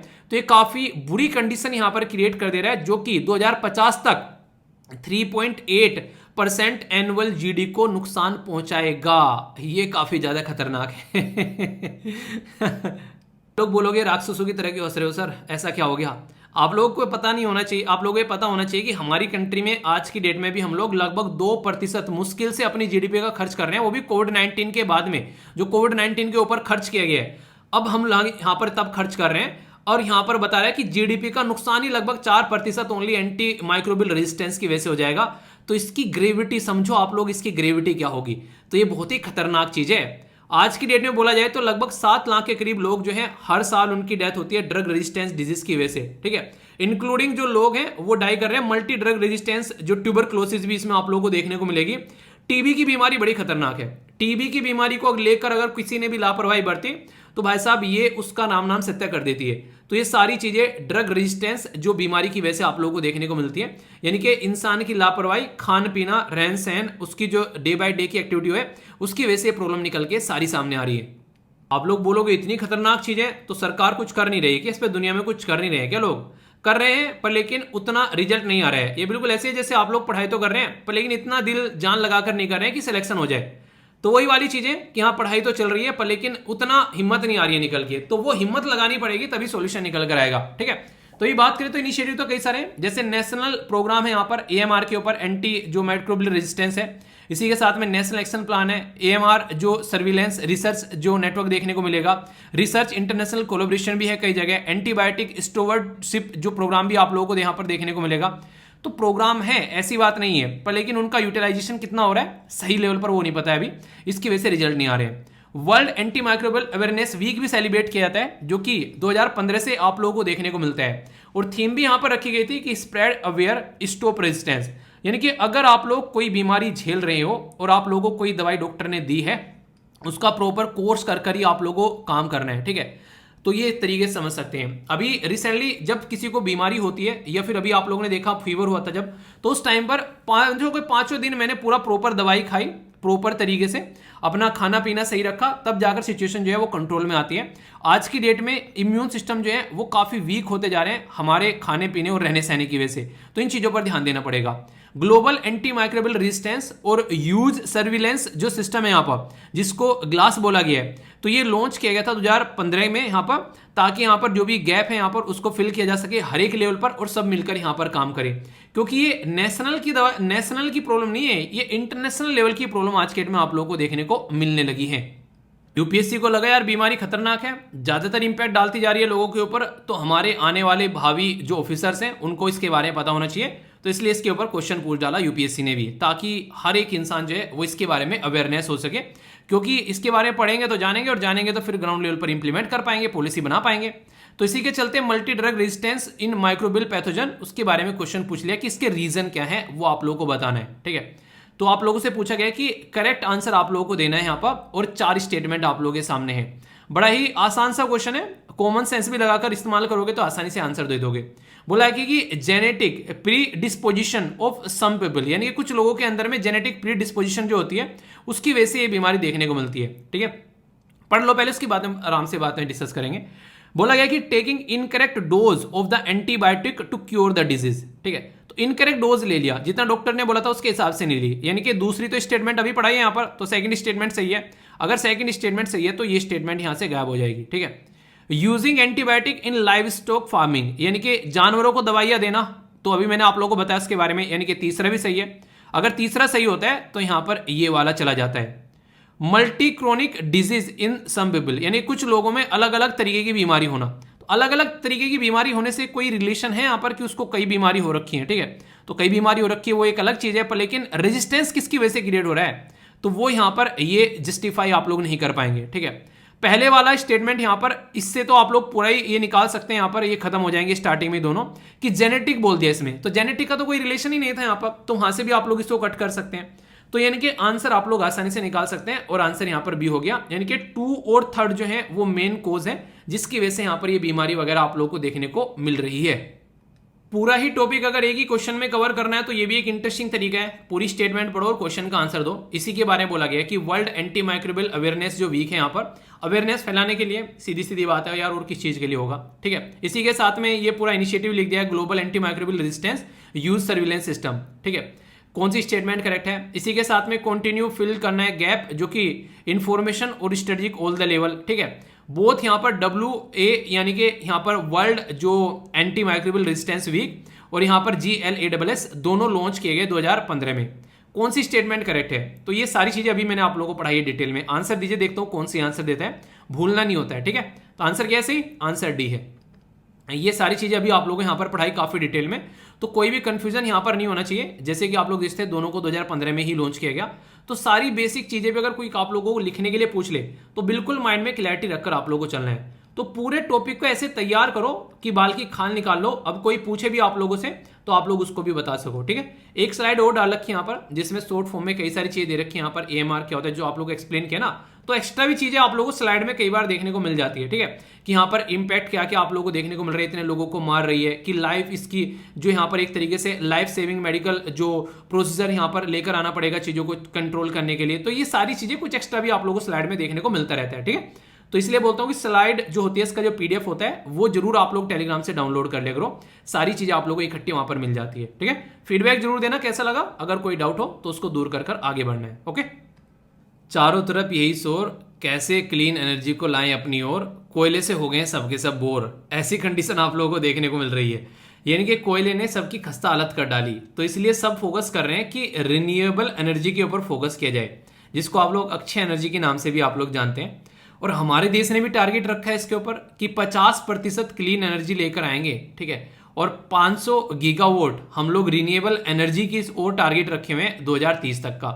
तो ये डेडलाइन है हमारे देश के अंदर में। तो ये ऐसा एक इशू है जो कि रेगुलरली आप लोगों को न्यूज में देखने को मिलते हैं, तो इसके बारे में एक हल्की सी इंफॉर्मेशन आप लोगों के पास में होनी चाहिए, ठीक है। तो यहां पर अगर बात करें आखिर न्यूज में क्यों आ गया, पहले तो ये पता होना चाहिए। तो न्यूज में आ गया हमारी कंट्री में जो मिनिस्टर हैं, जो कि power and new renewable energy minister हैं RK सिंह साहब, उनके द्वारा यहाँ पर स्टेटमेंट दी गई है कि इसको जल्दी ही अचीव किया जाएगा। और आप लोगों को पता है प्राइम मिनिस्टर मोदी जी भी जो है वो वादे करके आए थे यहाँ पर ग्लासगो के अंदर जब गए थे यहाँ पर, जिसमें बात की थी ना कि 2070 तक हम लोग को जीरो एमिशन करना है। तो ये भी एक मुद्दा भी आप लोगों को देखने को मिल रहा है। तो यहाँ पर ये आता है कि ये रिन्यूएबल एनर्जी जो होती है इसमें क्या क्या सोर्सेज आते हैं। देखिए नाम से ही रिन्यूएबल लग रहा है, इसका मतलब ये हो गया कि छिपकली की पूंछ है, काटो फिर से निकल आएगी, तो वो वाली कंडीशन आप लोगों को देखने को मिलेगी। तो रिन्यूएबल एनर्जी छिपकली की पूंछ जैसी ही है। जैसे अगर बात करूं, आप लोगों को क्या लगता है कि सूरज की रोशनी जो है अगर उसको आप लोग इस्तेमाल करना यूज करना स्टार्ट कर दे तो क्या वो खत्म हो जाएगी? नहीं यार, 2 किलो सूरज बचा हुआ है, खत्म हो जाएगा भाई साहब, अभी नहीं यूज करते हैं। अबे जादू थोड़ी ना है, जादू की एनर्जी खत्म हो रही है तो सूरज है वो चलता रहेगा अपना, ठीक है। तो उसकी पृथ्वी के ऊपर जो रोशनी पड़ रही है, अब कितना भी इस्तेमाल कर लो उसको, ठीक है, ना कहीं खोदना है ना कहीं बैटरी रिचार्ज करके आप लोगों को बनाना है उसको, मतलब सूरज की किरणें आ रही है धरती पर, नेचुरली आ रही हैं, तो कितनी भी यूज कर सकते हो आप लोग। तो ये रिन्यूएबल एनर्जी कैटेगरी में आ गया। अब मान लीजिए एक हवा निकल कर आई, वो हवा जो है उसको हम लोगों ने पंखा चलाया और टरबाइन घुमा लिया, तो ये क्या बन गया? हमारे लिए एनर्जी बन गई। अब यहाँ पर ये थोड़ा ना बोलेगा पाकिस्तान ये मेरी हवा है, इससे तुम एनर्जी मत बनाना, ठीक है, मेरी तरफ से आई हवा है ये, ठीक है। हम लोग बोलेंगे भाई साहब हमारी तो पता नहीं, हमारी तरफ से हवा पानी पता नहीं क्या क्या लेते हो तुम, ठीक है। तो ये चीजें होगी। ऐसे ही पानी हो गया, ठीक है, तो पानी यूज किया जाता है, ठीक है, जियोथर्मल जो कि जमीन के अंदर से एनर्जी निकलती है, और बायोमास। तो यानी कि ये सारी जो एनर्जी होती है ये रिन्यूएबल एनर्जी कैटेगरी में आती है। इसका मतलब ये है कि अगर इनसे एनर्जी क्रिएट करोगे तो ये खत्म नहीं होंगे, ये अपने आप फिर से क्रिएट हो जाते हैं। तो ये ऐसी चीजें आप लोगों को देखने को मिलती है। तो जैसे हमारे देश में अगर कोई पूछने लगे कि हम लोग कैसे इसको इस्तेमाल कर रहे हैं, कितना कितना इसका इंजॉयमेंट हमारा चल रहा है अभी, तो विंड जो है वो लगभग 40 गीगावाट है, सोलर जो है 50 गीगावाट, बायोस्फीयर जो है वो लगभग 10, स्मॉल हाइड्रल पावर लगभग 4 के करीब है, और लार्ज हाइड्रो पावर लगभग 46 के करीब है। तो टोटल मिलाकर 150 के करीब कैपेसिटी हम लोगों ने अपनी रिन्यूएबल एनर्जी से बना रखी है। तो ये काफी अच्छा है कि हम लोग इसके ऊपर काम कर रहे हैं। और सोलर एनर्जी तो एक ऐसी चीज है कि इसका जितना इस्तेमाल करो उतना कम है, ऊपर से कोई पोल्यूशन भी नहीं है। वो अलग चीज है कि पोल्यूशन जो होगा वो सोलर प्लेट वगैरह उनको इस्तेमाल नहीं करना, तोड़ फोड़ के फेंक दिया तो वो एक तरीके से इलेक्ट्रॉनिक वेस्ट क्रिएट हो सकता है। पर लेकिन वैसे जैसे हम लोग नहीं ईंधन जलाते हैं, लकड़ी जला दी, उसमें से दुनिया भर का धुआं निकल रहा है, ठीक है, कोयला इस्तेमाल कर रहे हैं, तो वो सारी चीजें खतरनाक हो जाती है, ठीक है। तो इसी के चलते यहाँ पर हमारी कंट्री में अभी कुछ अप्रूवल भी दिया गया अलग अलग एरिया में, जिसमें यहाँ पर आने वाले टाइम में और काम होगा। यहाँ पर सोलर पार्क बनाए जा रहे हैं अलग अलग कई सारे एरिया में। और वर्ल्ड का लार्जेस्ट जो रिन्यूएबल एनर्जी पार्क है लगभग 30 गीगावाट सोलर पार्क, ठीक है, ये अभी गुजरात के अंदर इंस्टॉल किया गया। तो हमारी कंट्री में कई सारे बड़े बड़े पार्क बनाए जा रहे हैं, जिसके चलते हम लोग सोलर एनर्जी का इस्तेमाल करने की बात कर रहे हैं। इससे वो बातें होती है कि आम के आम और गुठलियों के दाम, यानी कि एनर्जी की एनर्जी बन गई, ना तो किसी से खरीद के लेकर आनी पड़ी कि हाँ भाई कच्चा तेल है यार खरीद के लेकर आएंगे, रसिया से खरीद के लेकर आएंगे हम किसी और कंट्री से। खरीदना ही क्या है, सूरज देवता ये कहते हैं कि भाई साहब लो अपना एंजॉय करो, किसी से बातें नहीं करनी है, अपने घर की छत पर लगाओ और एंजॉय करो। इवन सरकार से बातें नहीं करनी, अपना खुद का लगा लो आप लोगों को सोलर पैनल जाकर और अपनी बिजली बनाओ, बिजली का बिल देने की कोई जरूरत ही नहीं है, बस एक बार मुझे खरीद कर लेकर आ जाओ सोलर पैनल को, यानी कि फिर एंजॉय करो अपनी लाइफ में। तो ये सिचुएशन आप लोग यहाँ पर समझ सकते हैं। तो ये एक तरीके से उन एरिया में भी हम लोग इलेक्ट्रिसिटी पहुंचा सकते हैं जिन एरिया में हम लोग बिजली के खंभे नहीं लगा सकते हैं। तो ये सबसे आसान तरीका है वहां पर कि सोलर पैनल ले जाके रख दो, धूप आएगी धूप आएगी, वैसे ही अपना काम स्टार्ट हो जाएगा। तो है ना बढ़िया तरीका।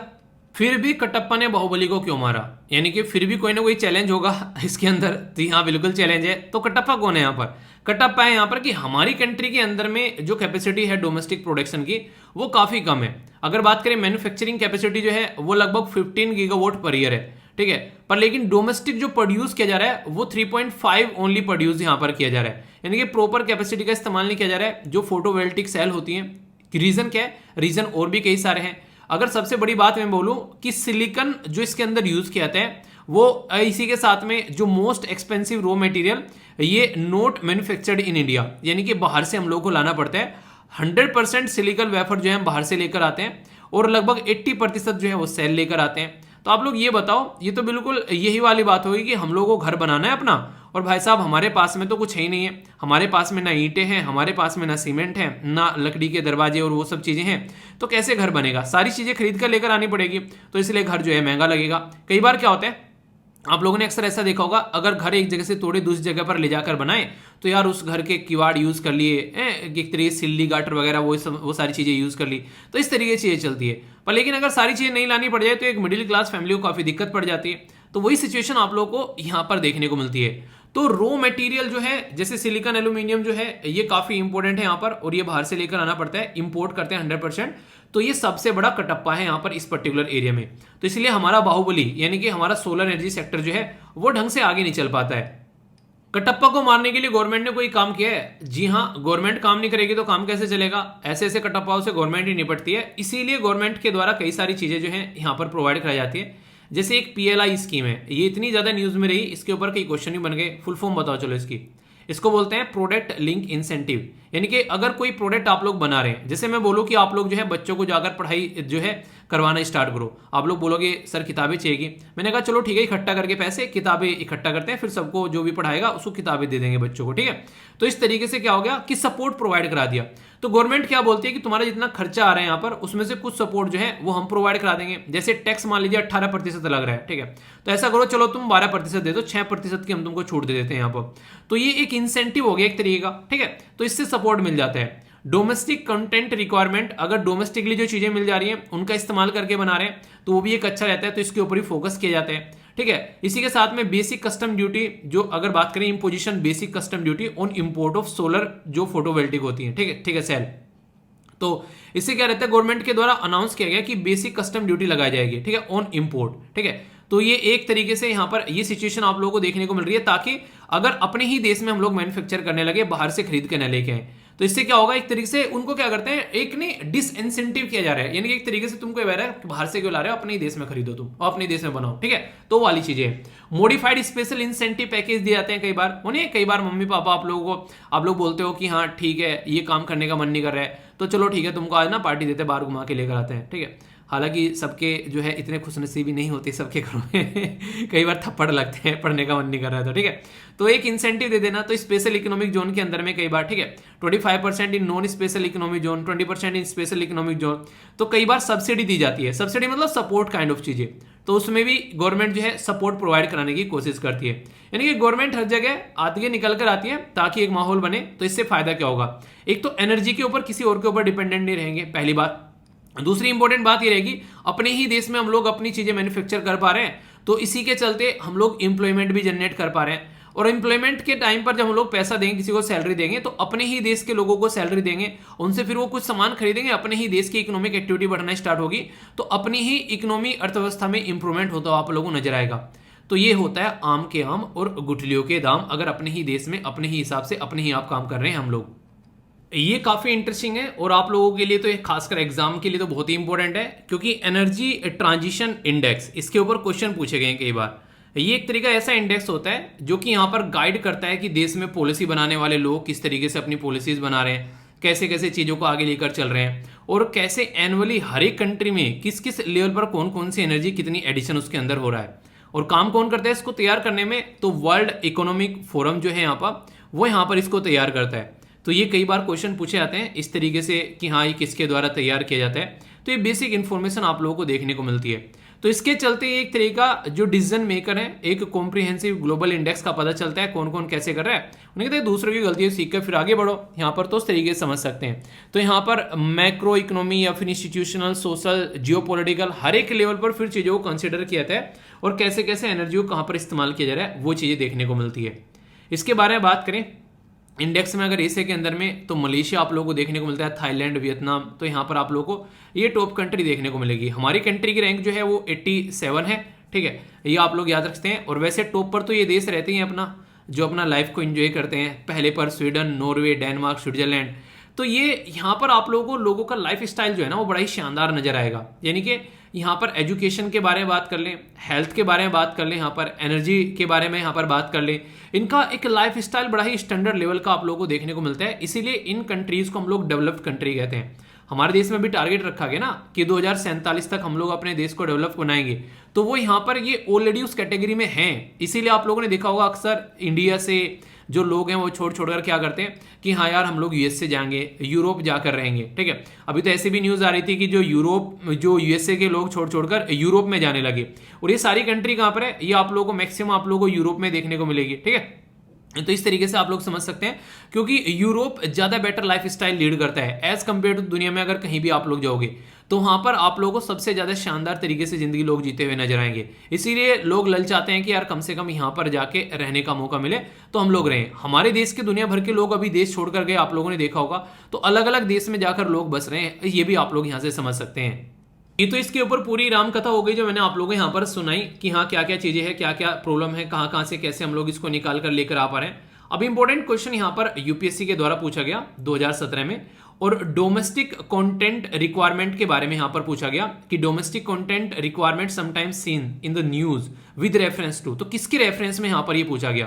तो अभी मैंने आप लोग क्या बताया यहाँ पर कि सोलर पैनल को डेवलप करने के लिए यहाँ पर इसके बारे में बातें की गई। तो यहाँ पर क्या दे रखा, टीवी, फूड प्रोडक्ट है, ये ऐसी ऐसी चीजें दे रखी हैं। तो अगर आप लोगों के माइंड में क्लैरिटी रहेगी तो आप लोग तुरंत उसका आंसर दोगे कि भाई साहब ये है आंसर, फालतू में हमको ना फुद्दू मत बनाओ, ठीक है। तो आप लोग जब कॉन्सेप्ट क्लैरिटी के ऊपर आप लोग फोकस देते हैं ना तो फिर इस तरीके से आप लोग चीजों को अंडरस्टैंड करते हैं। इसलिए मैं आप लोगों को बोल रहा हूं कि कभी भी चीजें रटनी नहीं है यार, अपने कॉन्सेप्ट को क्लियर करो। जब कॉन्सेप्ट क्लियर आप लोगों का एक बार हो जाएगा तो फिर आप लोग किसी को पढ़ा भी सकते हो, उस लेवल पर आप लोग काम करोगे यहाँ पर, ठीक है। तो डोमेस्टिक कंटेंट रिक्वायरमेंट जो है वो एक तरीके से सोलर पैनल डेवलपमेंट के बारे में बात की गई। और इसके चलते यहाँ पर काम ये किया गया कि अपने ही देश में हम लोग अपनी ही चीज़ों को जो है उसको ढंग से लेकर चल सकें, ठीक है। तो इसमें Jawaharlal Nehru national solar mission जो हमारी कंट्री में स्टार्ट किया गया था 2010 में, वो वहाँ पर फोकस किया गया था इसके अंदर में। और भी कई जगह जैसे नेशनल सोलर मिशन के बारे में अगर आप लोग बात करते हैं तो वहाँ पर भी आप लोगों को चीज़ देखने को मिलेगी। तो कई जगह ये इस्तेमाल होता है, ऐसा नहीं है हमारे ही देश के अंदर। आप लोग देखते हैं अर्जेंटीना, मैक्सिको, ब्राजील, मतलब सब इसको इस्तेमाल कर रहे हैं। अपने डोमेस्टिक लेवल पर चीज़ें यहाँ पर करनी चाहिए। तो ये आप लोग यहाँ पर समझ सकते हैं। और हमारी कंट्री में भी जो मिशन है उसके ऊपर हम लोग काम करें तो हमारी कंट्री के अंदर भी इसमें अभी ग्रोथ देखने को मिल रहा है। तो ये एक तरीके से आप लोग बोल सकते हैं कि अपने ही घर में उगाओ और अपने ही घर में खाओ और जिंदगी को मजे करो, ठीक है। ऐसे आप लोग अंडरस्टैंड कर सकते हैं।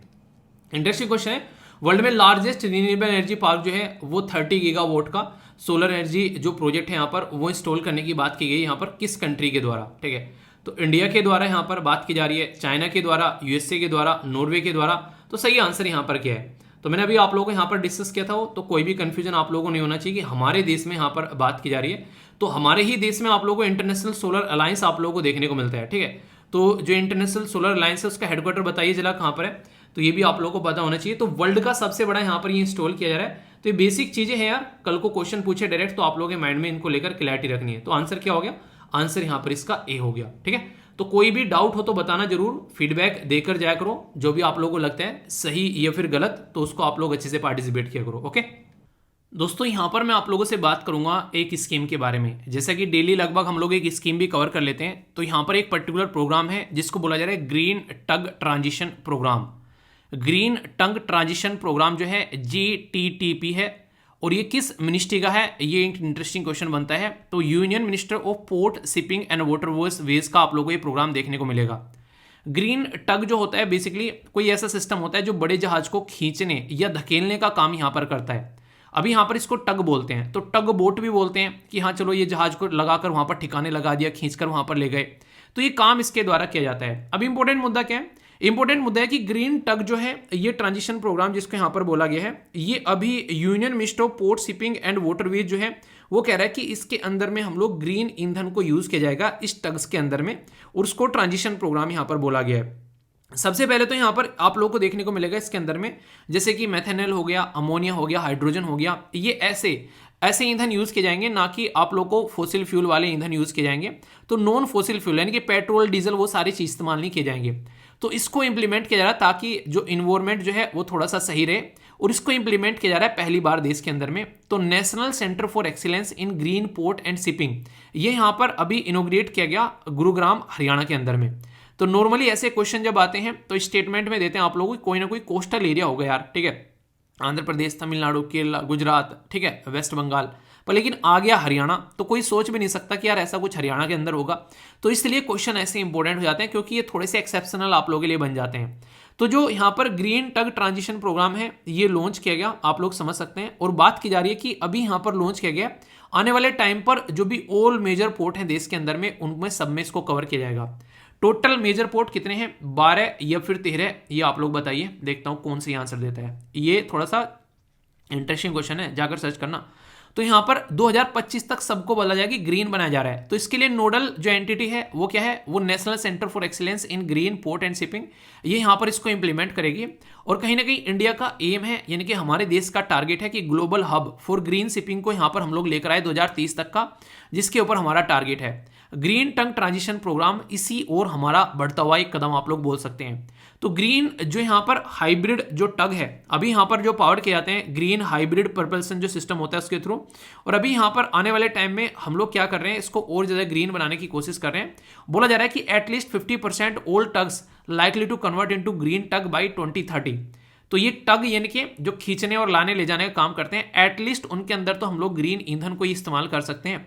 तो ये टारगेट यहाँ पर रखा गया, और सुनने में आप लोगों को लग रहा हो कितना ही जरूरी होगा ये, क्योंकि उन लोगों को लिए लग सकता है थोड़ा सा जो कोस्टल एरिया में नहीं रहते हैं, वरना ये एक ऐसी चीज़ है जो कि बहुत ही मोस्ट इंपॉर्टेंट चीज़ आज के दिन में बोल सकते हैं। टाइम टू टाइम इसको लाना और ले जाना पड़ता है, इसके बिना काम नहीं चलता है, जरा जरा सी देर में इसका इस्तेमाल होता है, खासकर कोस्टल एरिया में। अगर आज जिस चीज़ों को जाकर आप लोग चेक करोगे तो अपने ही आप में बहुत ही बेसिक, बहुत ही इंपॉर्टेंट ये आप लोग बोल सकते हैं एक रिक्वायरमेंट है, ठीक है। तो कोई कंफ्यूजन इसके लिए नहीं होना चाहिए, अगर कंफ्यूजन होगा तो उसको दूर करना है, तो इंपॉर्टेंट है, डायरेक्ट क्वेश्चन बन सकता है। ओके दोस्तों, आप लोग यकीन नहीं मानोगे, दुनिया में एक ऐसा ग्रुप बनता हुआ नजर आ रहा है जो कि फिर से दुनिया को कई पार्ट में डिवाइड करता हुआ नजर आएगा, और हो सकता है यहाँ पर पार्ट जो है इतनी स्ट्रॉन्ग हो जाए कि कल को अगर लड़ाई होने लगे, जैसे वर्ल्ड वॉर 2 के टाइम पर 2 ग्रुप में दुनिया डिवाइड हो रखी थी, ऐसा ही कुछ माहौल बनता हुआ आप लोगों को यहाँ पर नजर आ रहा है।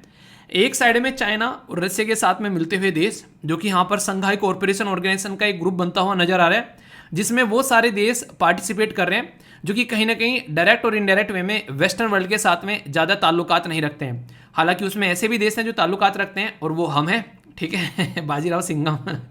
पर लेकिन अभी रियाद जो है वो संघाई कॉरपोरेशन ऑर्गेनाइजेशन को ज्वाइन करने की बात कर रहा है, तो ये अपने ही आप में बहुत बड़ी न्यूज़ सामने निकल कर आ रही है। रियाद यानी कि सऊदी अरेबिया, तो सऊदी अरेबिया जो कि बहुत पहले से यहाँ पर जो एक तरीके से आप लोग बोल सकते हैं कि जो यूएसए का काफ़ी लंगोटिया यार हुआ करता था, पर लेकिन आज की डेट में इनकी वो जो लंगोट है वो कहीं ना कहीं फटती हुई नजर आ रही है, ऐसा आप लोग यहाँ पर बोल सकते हैं। और उसके लिए बहुत बड़ा रीज़न जो है वो है यहाँ पर आज की डेट में प्रेजेंट टाइम पर यूएसए की पॉलिसी। और यूएसए में आज की डेट में सबसे बड़ी बात जो आप लोगों को देखने को मिलती है वो है वहाँ के प्रेसिडेंट जो बाइडेन साहब, उनकी वजह से भी कई बार ऐसी चीज़ें आप लोगों के सामने निकल कर आ रही है।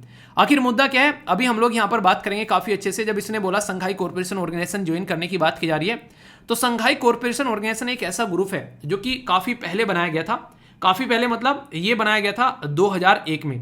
2001 में जब ये बनाया गया, इस टाइम पर रसिया और चाइना और फॉर्मर सोवियत जो स्टेट है सेंट्रल एशिया के, उनके द्वारा यहाँ पर ये मिलकर बनाया गया था। इंडिया और पाकिस्तान के द्वारा हमारे देश ने मिलकर इसको बाद में ज्वाइन किया। किस साल में ज्वाइन किया, ये भी एक इंटरेस्टिंग क्वेश्चन बनता है। अगर आप लोग बता पाओगे तो बताना जरूर, मैं जानने के लिए उत्सुक हूँ, ठीक है, क्योंकि दोनों ने एक ही साथ में ज्वाइन किया था। चलिए 2017 में ज्वाइन किया, आप लोगों को ये बताना है वो मीटिंग कहाँ पर हुई थी जहाँ दोनों ने ज्वाइन किया था। फिर यहाँ पर आगे चलकर ईरान भी इसका मेंबर बन गया 2022 के अंदर में, उसने फुल मेंबरशिप ले ली। और इसी के साथ में अब रसिया जो है वो इसका मेंबर बनने की बात कर रहे हैं। कई सारे लोग बोलते हैं संघाई कोऑपरेशन ऑर्गेनाइजेशन जो है वो नेटो का जुड़वा है, यानी कि नेटो का जुड़वा मतलब जैसे यूरोपियन यूनियन जो है वो नेटो को लेकर साथ में चलते हैं, ऐसे ही संघाई कोऑपरेशन ऑर्गेनाइजेशन जो है वो एशियन नेटो इसको बोला जा रहा है कई बार, कि ये एक तरीका नेटो यहाँ पर देखने को मिल रहा है। ये यहाँ पर बेसिकली फोकस कर रहे हैं कि ताकि यहाँ पर एक तरीके से जो वेस्टर्न वर्ल्ड है जो अपना इन्फ्लुएंस जो है उसको काउंटर करने के लिए बनाया जा रहा है, क्योंकि आज के दिन में चाइना के पास में पैसा बेइंतहा है, मतलब आओ और बाल्टी भर के ले जाओ, इतना पैसा चाइना के पास में है। तो इस तरीके से चाइना सबको अपने पाले में लाने की कोशिश कर रहा है। अभी देखा सऊदी अरेबिया का मिलाप करवा दिया इजराइल के साथ में, ऐसे ऐसे लोगों को आपस में मिलवा रहा है। ईरान सऊदी अरेबिया का तो उसने करवाया था, अभी सऊदी अरेबिया के साथ में ईरान का मिलाप करवा दिया इसने, ठीक है। इजराइल के साथ में ऑलरेडी पहले डोनाल्ड ट्रंप साहब जो हैं वो यहाँ पर कई सारे देशों को भी नॉर्मल करके गए थे, जैसे यूएई के साथ में। अभी यहाँ पर माहौल एक नेक्स्ट लेवल का बन रहा है, जो चाइना के पाले में सारी गेंद आती जा रही है। तो यहाँ पर काउंटर टेररिज्म एक्सरसाइज भी इनके द्वारा की जाती है। अभी यहाँ पर रसिया में मीटिंग होने की बात की जा रही है 2023 में, तो हो सकता है वहाँ पर सऊदी अरेबिया जो है वो यहाँ पर एज ए मेंबर के तौर पर ज्वाइन करता हुआ आप लोगों को यहाँ पर देखने को मिले। तो एक नया ग्रुप आप लोगों को यहाँ पर नजर आएगा। और सबसे बड़ी बात क्या यहाँ पर इंटरेस्टिंग चीज लगती है, काउंटर टेररिज्म के बारे में बात की जाती है, इंडिया भी है और पाकिस्तान भी है। तो कई बार पाकिस्तान जो है बाईपास होकर यहाँ पर निकल जाता है, क्योंकि इंडिया जब जब टेररिज्म की बात आती है तो उस मुद्दे को मुखर होकर उठाता है तो पाकिस्तान जो है मुंह छुपाता हुआ नजर आता है, और चाइना भी चुप्पी साथ जाता है कि क्या किया जाए। दुनिया में अगर बात करें 40% जो वर्ल्ड की पॉपुलेशन है वो संघाई कॉर्पोरेशन ऑर्गेनाइजेशन में आप लोगों को देखने को मिलेगी। क्यों? क्योंकि इंडिया भी है और चाइना भी है, आधा तो माल यही समेट के ले गए। अब कर लो क्या कर रहे हैं। एरिया के हिसाब से बात करेंगे तो 60% जो दुनिया का एरिया है वो संघाई कॉर्पोरेशन ऑर्गेनाइजेशन के पास में। क्यों? क्योंकि रसिया हो गया, चाइना हो गया और इंडिया हो गया, तो बड़े बड़े एरिया हो गए। अगर बात करेंगे जीडीपी के बारे में तो ग्रोस डोमेस्टिक प्रोडक्ट, अगर सकल घरेलू उत्पाद के बारे में बात करते हैं तो दुनिया का 30% जो लगभग यहाँ पर जीडीपी आप लोगों को देखने को मिल जाएगा संघाई कॉर्पोरेशन ऑर्गेनाइजेशन में।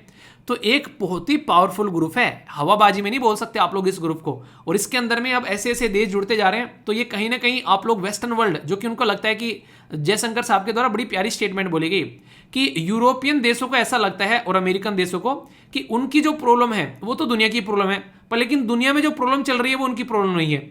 तो ये काफी पावरफुल स्टेटमेंट थी। आगे चलकर सेम स्टेटमेंट जो है वो जर्मनी के लीडर के द्वारा भी यहाँ पर यूज कर ली गई। तो समझ रहे हैं आप लोग यहाँ पर। तो ये एक ऐसी स्टेटमेंट थी जिसको बहुत ही शानदार तरीके से एनालिसिस भी किया गया। तो माहौल जो है वो अलग ही पैटर्न में चल रहा है, देखो कहां पर जाकर चीजें रखती हैं। पर याद रखना कि ईरान ज्वाइन कर चुका है फुल मेंबरशिप के लिए 2022 के अंदर में। तो टोटल कितने मेंबर हैं आज की डेट में संघाई कॉर्पोरेशन ऑर्गेनाइजेशन के अंदर में, अगर आप लोगों से पूछा जाएगा तो ये आप लोगों को बताना है, ठीक है। तो ये था बेसिकली एक न्यूज जो कंफ्यूजन नहीं होना चाहिए। दोस्तों यहाँ पर मैं बात करूंगा आप लोगों से फेम स्कीम के बारे में। फेम यानी कि फेमस होना, तो किसी चीज़ को फेमस करेंगे यहाँ पर, और वो फेमस क्या चीज़ हो रही है इसके बारे में भी आप लोगों को जानकर काफ़ी एक तरीके से खुशी मिलेगी, अंदर से अच्छा लगेगा, क्योंकि इन्वायरमेंट को फ़ायदा पहुँचाने वाली चीज़ है ये। बात की जा रही है अभी रिसेंटली हमारे देश में नहीं पूरी दुनिया में ये फोकस चल रहा है कि कैसे इलेक्ट्रिक व्हीकल को प्रमोट किया जाए। तो उसी के लिए एक स्कीम लॉन्च की गई थी हमारे देश के अंदर में, जिसको बोलते हैं फेम स्कीम। फेम स्कीम में बेसिक फोकस ये था कि कैसे हम लोग जल्दी से जल्दी इलेक्ट्रिक व्हीकल की ओर शिफ्ट हों, क्योंकि आप लोगों को पता है कि आज की डेट में किस तरीके से जो क्लाइमेट चेंज जो है वो धरती के ऊपर इम्पैक्ट डाल रहा है। तो उसी चीज़ को ध्यान में रखते हुए यहाँ पर ये फेम स्कीम लेकर आएगी, और बोला गया कि जल्दी से जल्दी हम लोगों को इस पर्टिकुलर स्कीम का इस्तेमाल करते हुए कहीं ना कहीं एक तरीके से जो आज की डेट में जो इलेक्ट्रिक व्हीकल हैं वो सबके पास में होने चाहिए। डीजल और पेट्रोल के जो बेसिकली व्हीकल हैं उनसे लोगों को डिस्टेंस बनाने स्टार्ट कर देनी चाहिए। तो इस चीज़ को ध्यान में रखते हुए यहाँ पर ये पर्टिकुलर स्कीम लेकर आएगी। इसका फुल फॉर्म क्या है? इसका फुल फॉर्म है यहाँ पर basically faster adaptation and manufacturing of hybrid and electric vehicle, ये इसकी फुल फॉर्म यहाँ पर रखी गई। और इसमें बहुत सारे इंसेंटिव गवर्नमेंट के द्वारा दिए गए। बोला गया कि बहुत सारी छूट दी जाएगी, जो पुराना व्हीकल अगर कोई बेचता है डीजल पेट्रोल का उसको भी छूट मिलेगी। इनमें भी टैक्स इंसेंटिव दिए गए बहुत सारे, ताकि लोग जो हैं ये व्हीकल को परचेज करना स्टार्ट कर दें। डीजल और पेट्रोल के प्राइस आप लोगों को पता है कितने ज़्यादा बढ़ा दिए गए इसकी वजह से, ताकि लोग जो हैं इससे शिफ्ट हों। पर लेकिन लोगों ने क्या किया, शिफ्ट तो हुए नहीं, उसी डीजल पेट्रोल वाली उसमें अपना सीएनजी किट लगा के अपना चलाए जा रहे हैं इनके हाथ में भी जुगाड़ू हैं, ठीक है। तो यहाँ पर अगर बात करें 10 लाख के करीब ई व्हीकल की बात की गई, 5 लाख के करीब जो यहाँ पर ई जो एक तरीके से व्हीलर हैं उनके बारे में बात की गई, खासकर 3 व्हीलर हैं, 4 व्हीलर के बारे में बात की गई, यानी कि 2 व्हीलर, 3 व्हीलर, 4 व्हीलर और बसेस के बारे में बात की गई कि ये सारी चीज़ें प्रोवाइड करानी है। पर लेकिन अगर आप लोगों ने लोगों को इलेक्ट्रिक व्हीकल प्रोवाइड करा दिए, चलो ठीक है, सबके पास में इलेक्ट्रिक व्हीकल पहुंच गए, अब हर गली के, हर नुक्कड़ के, हर चौराहे पर कोई ना कोई पेट्रोल पंप मिल जाएगा। अच्छा, एक बात मेरी समझ में नहीं आई, आप लोगों ने नॉर्मली देखा होगा कि पेट्रोल पंप कहाँ पर है, ठीक है, कभी आप लोगों ने सुना है कि डीजल पंप कहाँ पर है? नॉर्मली पेट्रोल पंप बोलते हैं ना, इसको पेट्रोल पंप क्यों बोला जाता है, इसको डीजल पंप क्यों नहीं बोला जाता है, बताइए जरा देखता हूँ कौन आंसर देता है। तो यहाँ पर अगर बात करें तो जगह जगह आप लोगों को पेट्रोल पंप मिल जाते हैं, सीएनजी के पंप अब मिलने स्टार्ट हो गए, लेकिन क्या हम लोग इतने अच्छे से यहाँ पर इलेक्ट्रिक चार्जर लगा पा रहे हैं ताकि लोग जो हैं अपने व्हीकल को चार्ज कर सकें? तो बोला यह जा रहा है कि लगभग 3 किलोमीटर की एयर फेयर में यहाँ पर जो है ये सिस्टम क्रिएट किया जाएगा और 10,000 करोड़ रुपए यहाँ पर इसको दिए गए, जब 2019 में यहाँ पर इसका सेकंड फेज जो है वो स्टार्ट किया गया। अभी उसी सेकंड फेज के बारे में बात की जा रही है। इसके सेकंड फेज के अंदर में लगभग 800 करोड़ रुपए जो हैं वो यहाँ पर सैंक्शन किए जा रहे हैं, लगभग 7,432 पब्लिक फास्ट चार्जिंग स्टेशन बनाने के लिए। क्योंकि सोचो अगर कोई इंसान घर से चले और उसको लगे कि यार पता नहीं इतने दूर तक चार्जिंग स्टेशन मिलेगा नहीं मिलेगा, जैसे सीएनजी के बारे में लोग अक्सर कर रहे थे कि पता नहीं यार सीएनजी का उधर पंप मिलेगा नहीं मिलेगा, तो ये कंडीशन है। तो अगर आप लोग चाहते हो कि लोग इसको इस्तेमाल करें तो लोगों को उस कंफर्टेबल जोन में लेकर आओ ताकि वो उसको ढंग से एंजॉय कर सकें। अगर मैं आप लोगों को ऑप्शन दूं कि आप लोगों को चूज करना है पेट्रोल, डीजल या फिर सीएनजी या फिर आज के डेट में इलेक्ट्रिक व्हीकल, आप लोग अपने कंफर्टेबल जोन के हिसाब से क्या चूज करना पसंद करोगे? 4 ऑप्शन है, पेट्रोल, डीजल, इलेक्ट्रिक व्हीकल या फिर क्या हो गया, नेक्स्ट क्या बच गया, एक कौन सा बच गया अभी सीएनजी वाला, ठीक है, बताइए। आगे चलते हैं। मिनिस्ट्री ऑफ एजुकेशन के द्वारा काफ़ी अच्छा काम करने की बात की जा रही है। यहाँ पर 9,000 स्कूलों को प्रधानमंत्री school for rising India scheme के तहत सपोर्ट करने की बात की जा रही है। ये एक ऐसी स्कीम थी जब लॉन्च किया गया कि जो स्कूल हैं उनको और प्रोडक्टिव बनाया जाएगा, और खासकर देखो एजुकेशन सिस्टम एक ऐसी चीज़ होती है जितना इन्वेस्टमेंट किया जाए उसमें इतना कम है, क्योंकि जितना इन्वेस्टमेंट करेंगे उतनी ही अच्छी लोगों को एजुकेशन यहाँ पर प्रोवाइड करा पाएंगे, ठीक है। तो इस स्कीम को हमारे देश के अंदर में एक नाम दिया गया था पीएम श्री स्कीम, ठीक है। तो पीएम श्री स्कीम लॉन्च की गई थी ये 7 सितंबर 2022 में। उस टाइम पर नेशनल एजुकेशन पॉलिसी के तहत इस स्कीम को बोला गया था कि हाँ यार ये स्कीम जो है स्कूल का ढांचा जो है सुधारने का काम करेगी। तो ये बातें यहाँ पर निकल कर आई, तो बहुत कुछ यहाँ पर देखने को मिला था। हालांकि कई सारे लोगों ने इसको क्रिटिसाइज किया था एक तरीके से, कई सारे ने क्या, जैसे कि आम आदमी पार्टी ने कि ये स्कीम तो हमारी कॉपी मार ली, ठीक है, वो सब ना, जैसे आप लोग को पता है कि कई सारे स्टेट सेंटर की कॉपी मार मार कर अपनी निकाल देते हैं, तो ऐसे ही आप लोगों को यहाँ पर पता है। तो ये पर्टिकुलर सिस्टम आप लोगों को देखने को मिलेगा। इस पर्टिकुलर स्कीम को जब लॉन्च किया गया था, सबसे इंटरेस्टिंग चीज़ क्या है, जो ये पीएम श्री स्कीम लॉन्च की गई थी वो काफ़ी इंटरेस्टिंग डे था। पता है क्या था? वो टीचर्स डे वाले दिन प्राइम मिनिस्टर जी के द्वारा इसको अनाउंस किया गया था, और ये बेसिकली पीएम श्री यानी कि PM schools for rising India, तो ये यहाँ पर इसका नाम भी निकाल कर बड़ा प्यारा सा लाया गया था। और उस टाइम पर बोला गया था कि 14,500 के करीब स्कूल जो हैं वो अपग्रेड किए जाएंगे। तो अभी 9,000 के बारे में यहाँ पर अभी बात की जा रही है, ठीक है। तो इसके चलते आप लोगों को पता है कि हमारे देश के अंदर में जो एजुकेशन सिस्टम है कितने अच्छे से इंप्रूव करने की जरूरत है। इसी के लिए नेशनल एजुकेशन पॉलिसी हम लोग लेकर आए, तो इसी के तहत में यहाँ पर ये स्कीम भी थी। इस स्कीम में सबसे बड़ा फायदा क्या है कि ये जो स्कीम है कंप्लीटली ये सेंट्रल जो एक तरीके से सेक्टर स्कीम थी, नहीं सेंट्रल सेक्टर नहीं, सेंट्रल स्पॉन्सर्ड थी, क्योंकि एजुकेशन तो उसमें आ गया ना जो हमारा कॉन्करेंट लिस्ट के अंदर में, ठीक है। तो नॉर्मली जो चीज़ कॉन्करेंट लिस्ट के अंदर में आती है उसमें आप लोगों को देखने को मिलेगा सेंट्रल स्पॉन्सर्ड चीज़ रहती है। मतलब जैसे 8वें शेड्यूल के अंदर जब आप लोग 7वें शेड्यूल के अंदर जब आप लोग जाएंगे तो 3 लिस्ट हैं, एक तो होगी सेंट्रल लिस्ट यानी कि यूनियन लिस्ट, दूसरी स्टेट और तीसरी कॉन्करेंट लिस्ट। तो कॉन्करेंट लिस्ट में अक्सर जो स्कीम लॉन्च की जाती है वो सेंटर और स्टेट मिलकर काम करते हैं। तो ये सेंट्रली स्पॉन्सर्ड स्कीम थी, यानी कि सेंट्रल गवर्नमेंट स्टेट गवर्नमेंट को पैसा प्रोवाइड कराएगी कि वो स्कूल का ढांचा जो है वो अच्छे से आगे लेकर चल सके।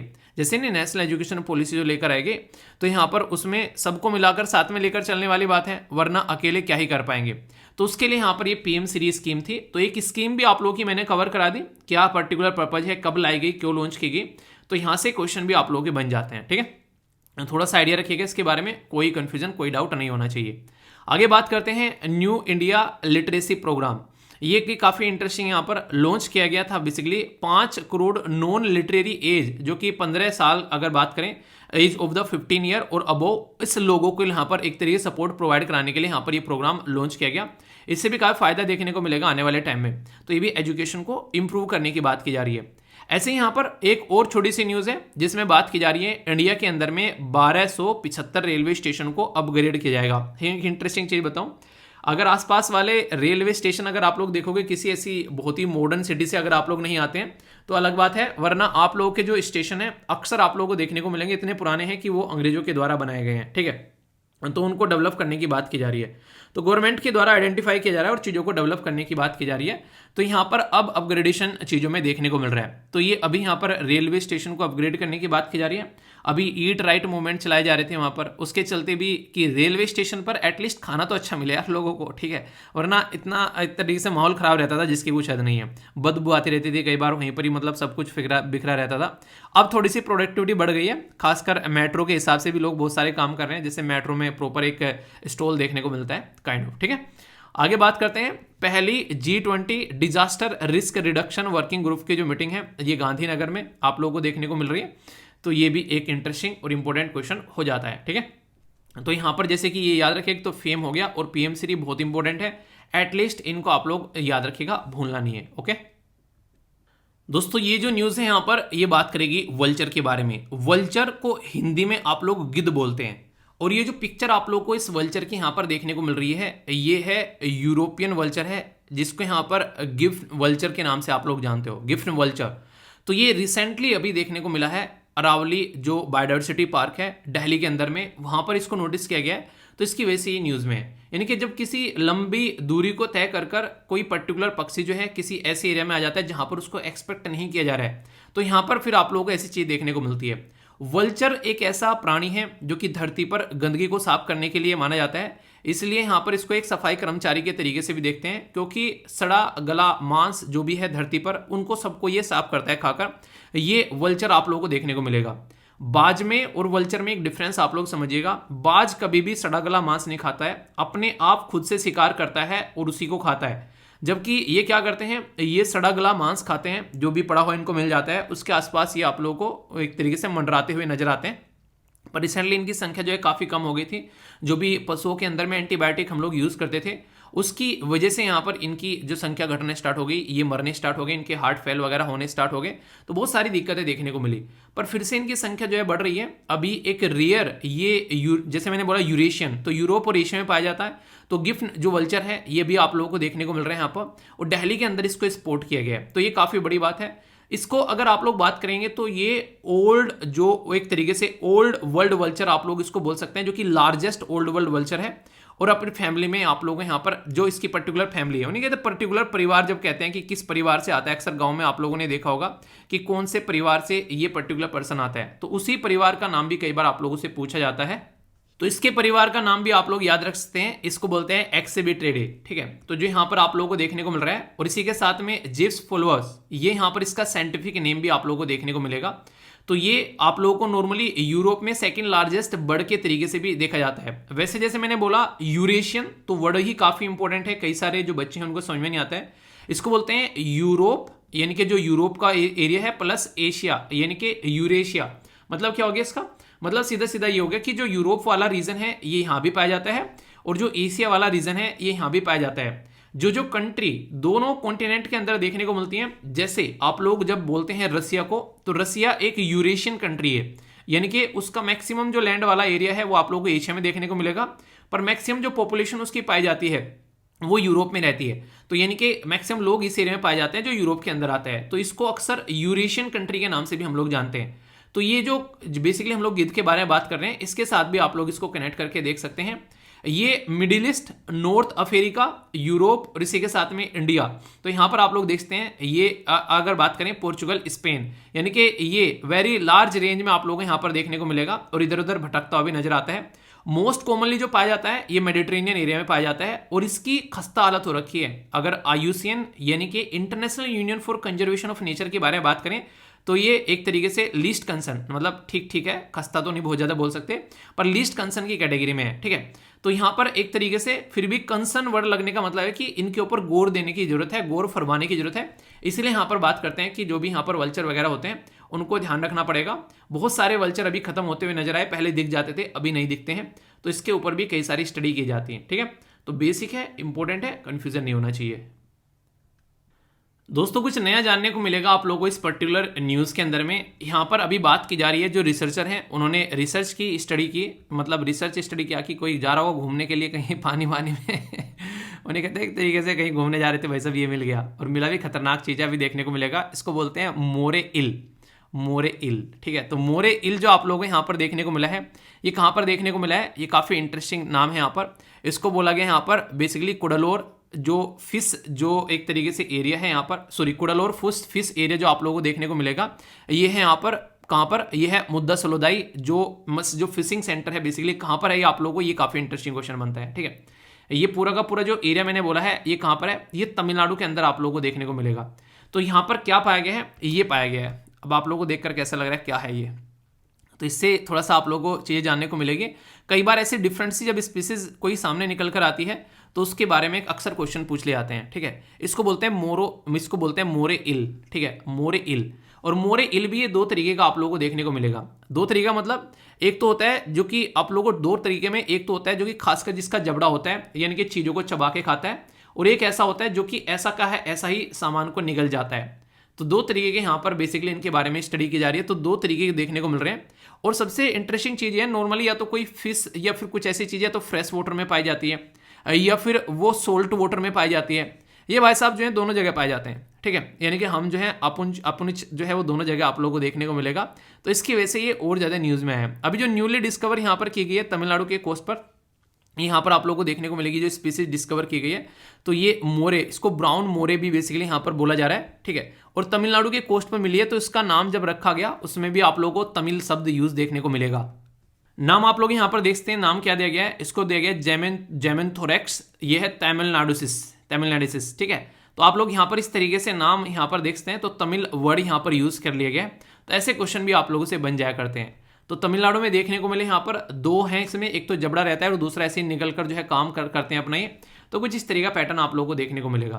तो ये काफ़ी इंपॉर्टेंट है और ऐसी न्यूज़ हिंदू न्यूज़पेपर अक्सर कवर करता है और वहाँ से डायरेक्ट क्वेश्चन आप लोगों के बनते हैं, ठीक है।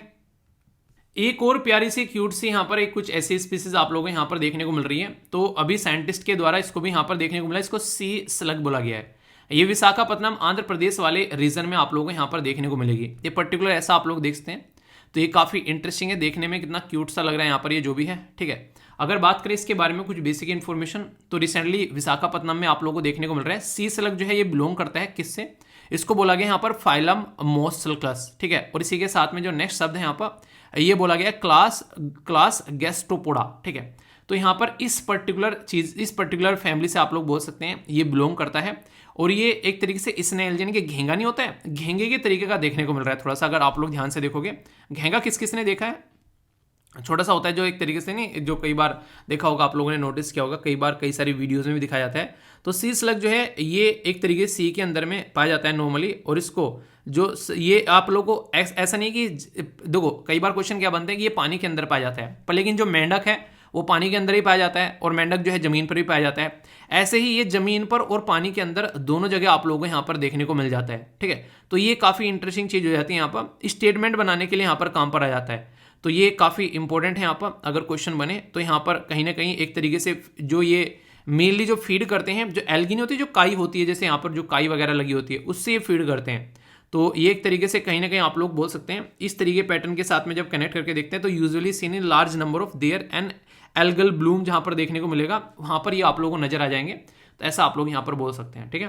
तो ये बेसिक सी इन्फॉर्मेशन, इसके बारे में कंफ्यूजन नहीं होना चाहिए। दोस्तों बहुत ही इंपॉर्टेंट न्यूज़ है और वर्ल्ड लेवल की न्यूज़ है यहाँ पर, और इंपॉर्टेंट पर्सनैलिटी से रिलेटेड भी क्वेश्चन आप लोगों से पूछा जा सकता है, जो पर्सन इन न्यूज़ मैंने आप लोगों से पूछा, ठीक है। तो यहाँ पर एक पर्टिकुलर पर्सनैलिटी है जिनका नाम है यहाँ पर गॉर्डन मोरे। तो मोरे के नाम से एटलीस्ट आप लोग याद रखिएगा। तो अच्छी खासी जिंदगी जीकर गए हैं, 94 की एज में इंसान जो है अभी गए हैं। और इंटेल आप लोगों ने कई बार सुना होगा, कंप्यूटर आप लोग देखते हैं इंटेल वगैरह, ठीक है, उसी से रिलेटेड है यहाँ पर। इनके द्वारा मोरेज लॉ बनाया गया। तो यहाँ पर इंपॉर्टेंट पर्सनैलिटी है जिनके बारे में याद रखिएगा।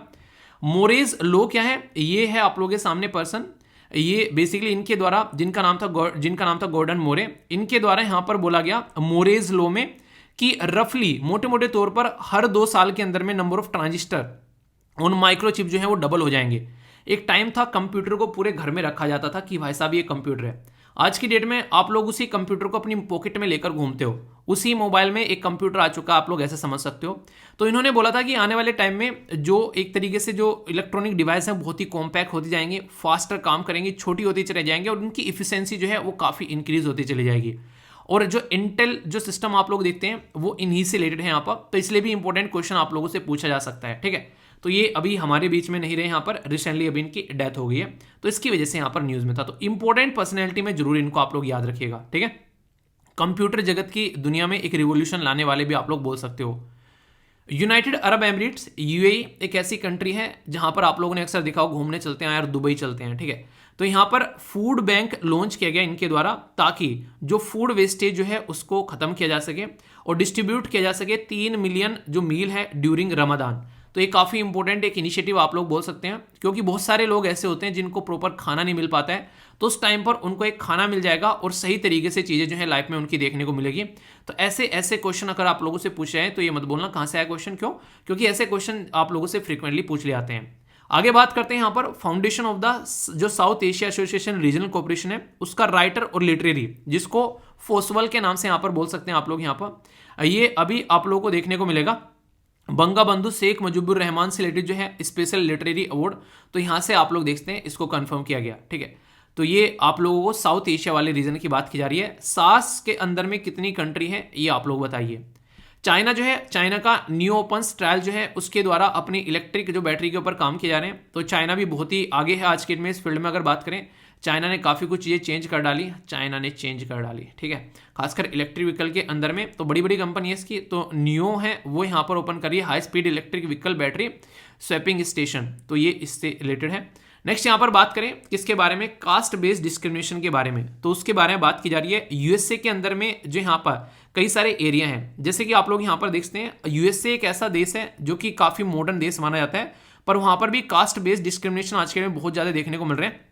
आप लोगों को सबसे जो मतलब सोचने में जो मुझे खासकर काफ़ी बुरा लगा था, वहाँ पर प्रेगनेंसी को लेकर भी कुछ कुछ ऐसे कानून आ रहे हैं जिसके चलते काफ़ी सारे इश्यूज देखने को मिल रहे हैं, ठीक है। और अभी सिएटल ये काफ़ी एक अपग्रेडेड एरिया है, यहाँ पर कास्ट बेस्ड डिस्क्रिमिनेशन के बारे में बात की जाती है, तो उसको कानून बनाना पड़ गया उसको बैन करने के लिए। तो कंडीशन कई बार जब खराब रहती है तभी कानून बनाते हैं, यानी हेलमेट नहीं लगाते तो उसके लिए कानून बना दो, अच्छा खासा चालान काटो, वरना नॉर्मली क्या जरूरत है, लोग अगर लगा रहे हैं तो फिर तो कोई दिक्कत ही नहीं है। तो ऐसे आप लोग इसको अंडरस्टैंड कर सकते हैं। तो कानून बनाने का मतलब ही है कि वो चीज़ इतनी बढ़ गई है कि उसको रोकने के लिए वहाँ पर कानून बनाना पड़ रहा है, वो भी एक इतनी अपग्रेडेड कंट्री के अंदर में। तो यहाँ से आप लोग अंदाजा लगाइए कि कास्ट बेस्ड डिस्क्रिमिनेशन ऐसे हमारे देश में, दुनिया भर में आप लोग को आज की डेट में देखने को मिल रहा है। दोस्तों आप लोगों के सामने कौन बनेगा छोटू करोड़पति, इसके क्वेश्चन के आप लोगों को आंसर देने हैं। देखता हूं कौन कौन से आंसर देता है। सारे क्वेश्चन जितने भी वीडियो के अंदर डिस्कस करता हूं उसके गिनकर उनको बताया करो कि कितने क्वेश्चन के आंसर आप लोगों ने सही दिए। Agriculture innovation mission for climate, ये AIM4 ये C है बेसिकली। तो आप लोगों को यहाँ पर ये बताना है कि ये किसके द्वारा लॉन्च किया गया, ठीक है। यानी कि एक तरीके से यहाँ पर जैसे कि launch by USA, which country किसके साथ में कनेक्टेड है यहाँ पर, ये आप लोगों को बताना है। डायरेक्ट क्वेश्चन बनता है आप लोगों से, कुवैत, कतर, UAE या फिर इंडिया, ठीक है। तो सही आंसर आप लोगों को बताना है, देखता हूं कौन सही आंसर इसका देता है। नेक्स्ट अगर बात करें, यहाँ पर बात की जा रही है किसके बारे में, बात की जा रही है यहाँ पर फाउंडेशन ऑफ द, जो ये क्या है, ये ऐसे क्वेश्चन भी आप लोगों से बनते हैं कि आप लोगों से पूछ लेंगे कि सहकार जो समृद्धि सुधा, ये किस पर्टिकुलर स्टेट के द्वारा इसको लॉन्च किया गया है, तो किसके द्वारा इसका फाउंडेशन स्टोन रखा गया है, आंध्र प्रदेश, कर्नाटका, केरला या फिर महाराष्ट्र। तो डायरेक्ट ऐसी चीज आप लोगों से पूछ जाए तो आप लोग एक तरह कंफ्यूजन में आ जाएंगे, पहले तो ये है क्या वही पता होना चाहिए, तो इसके बारे में भी जानेंगे।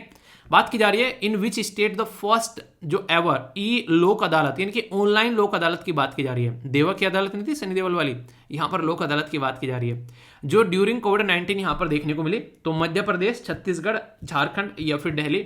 इंटरेस्टिंग क्वेश्चन है, बताइए इसका आंसर।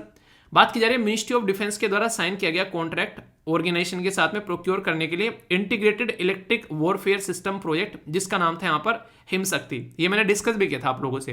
तो BEL, HAL, ECIL या फिर UADLN, तो कौन सही आंसर है ये आप लोगों को बताना है। देखता हूं कौन सी आंसर देता है।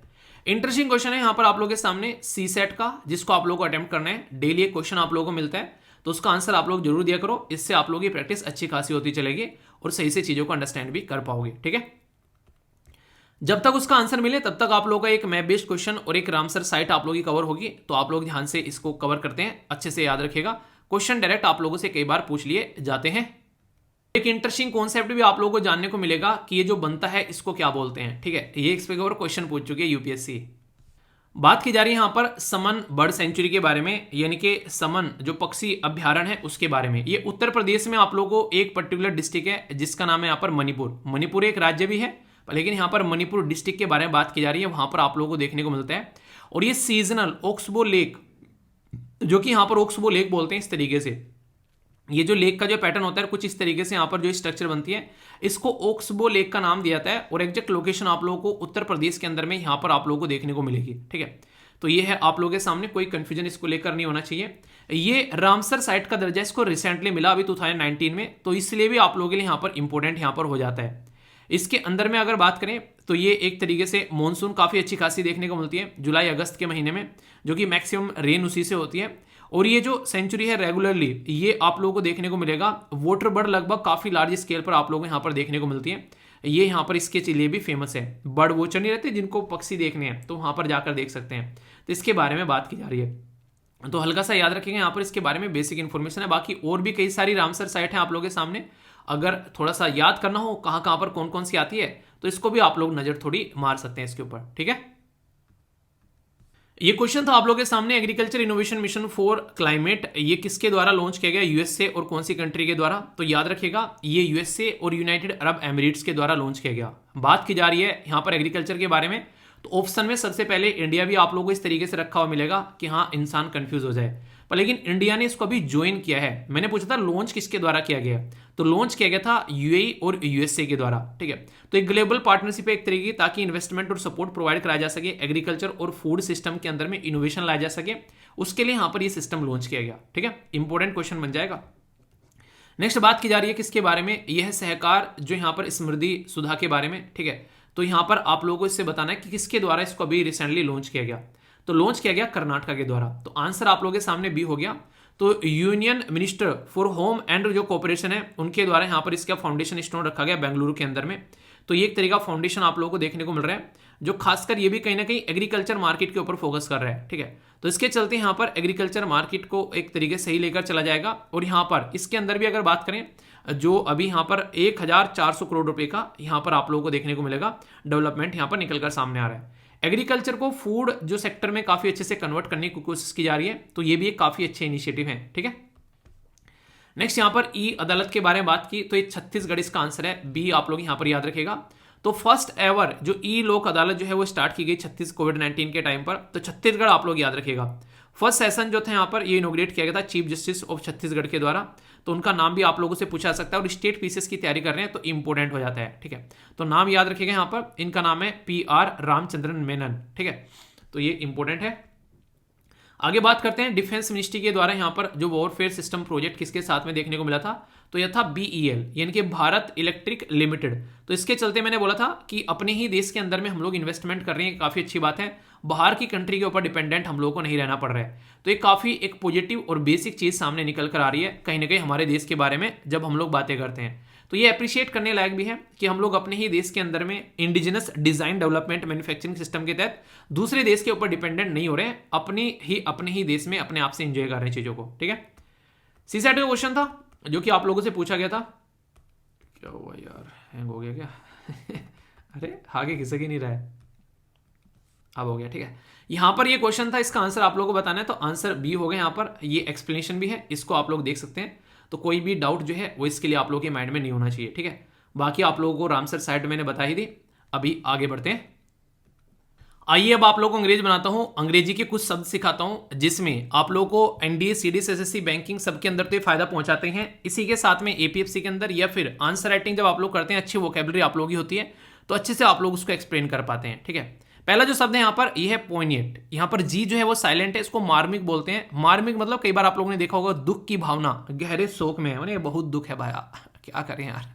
ठीक है कई सारे ऐसे लगते हैं कोई इमोशंस ही नहीं है भाई साहब, कोई किसी को पीट दे, कोई मार दे, अंदर से इमोशंस ही नहीं आ रही है, वो अलग ही लेवल के प्राणी होते हैं। पर यहाँ पर उनकी बात की जा रही है जो कई बार इमोशनल हो जाते हैं, कई बार दुखी हो जाते हैं, उसके बारे में बात की जाती है। तो काफ़ी पेनफुल सिचुएशन में पहुंच जाते हैं, दूसरे का दुख देखकर आधे रोने लगते हैं, अक्सर आप लोगों ने देखा होगा। कई बार आप लोगों ने देखा होगा पुराने टाइम पर तो होता था, हालांकि अब तो चीज़ें कम हो गई हैं, मूवी देखते देखते रोना आ जाता था बहुत ज़्यादा। अभी भी आता है, कई बार कोई ऐसी मूवी आ जाती है बहुत ही ज़्यादा इमोशनल करने वाली ठीक है, नेक्स्ट शब्द है यहाँ पर, ये आप लोगों के साथ में होता है ऐसा, बताइए जरा। नेक्स्ट शब्द है यहाँ पर, ये है अडेंडम।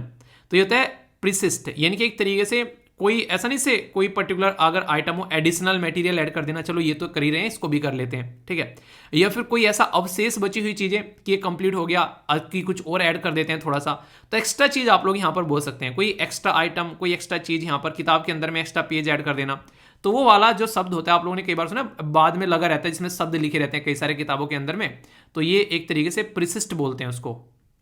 नेक्स्ट शब्द है यहाँ पर, ये है विंगोरियस, इसको बोलते हैं बेसिकली गुमानी गुमानी एक तरीके से आप लोग बोल सकते हैं कि एक्सेसिव प्राउड करना है, गुमान हो गया लड़के को, इंसान को। ठीक है, कुछ अचीवमेंट कर ले तो भाई साहब कॉलर खड़े हो गए, बिल्कुल कोई छोटा सा एग्जाम निकल गया, लोगों को, इंसानों को इंसान नहीं समझ रहे हैं। ठीक है ऐसी चीज़ें आप लोगों को देखने को मिलती है, तो ये काफ़ी ज़्यादा खतरनाक होती है, इंसान को अक्सर ले डूबती है।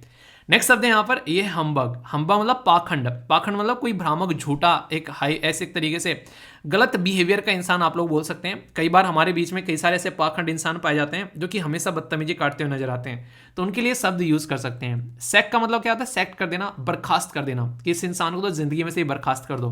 तो डिसमिस कर देना, किसी को उसकी सर्विस से डिस्चार्ज कर देना, जा सिमरन जी ले अपनी जिंदगी। ठीक है, तो ये शब्द भी यहाँ पर आप लोग देख सकते हैं। तो सेंटेंस फॉर्म जरूर कीजिएगा, अगर रियलिटी में आप लोग सीरियस तरीके से तैयारी कर रहे हैं। जो बच्चे सेंटेंस फॉर्म करते हैं उनकी सुना करो, कितने अच्छे से वो सेंटेंस बनाते हैं। ओके, इसी के साथ में ये था आज का लेक्चर, कैसा लगा जरूर बताइएगा। और यहाँ पर आप लोग इसकी पीडीएफ यहाँ से भी जाकर डाउनलोड कर सकते हैं, और इसी के साथ में एप्लीकेशन से भी आप लोग इसकी पीडीएफ जाकर डाउनलोड कर सकते हैं। स्टडी लवर वीर के नाम से एप्लीकेशन है, वीडियो के नीचे लिंक मिल जाएगा, वहाँ से आप लोग उसको ले सकते हैं। ठीक है, तो कोई भी डाउट नहीं होना चाहिए। मैं आशा करता हूँ शानदार तरीके से आप लोगों ने लेक्चर को एंजॉय किया होगा। इसी तरीके से अपना ध्यान रखिए, सेहत का ध्यान रखिए, अपने परिवार का ध्यान रखिए, और पढ़ाई का तो बहुत ही ध्यान रखना है। ठीक है तो नेक्स्ट लेक्चर में मिलता हूँ। बड़ों को नमस्ते, छोटों को प्यार, छोटी सी लाइफ एंजॉय करार। मिलता हूँ नेक्स्ट वीडियो में, तब तक के लिए जय हिंद।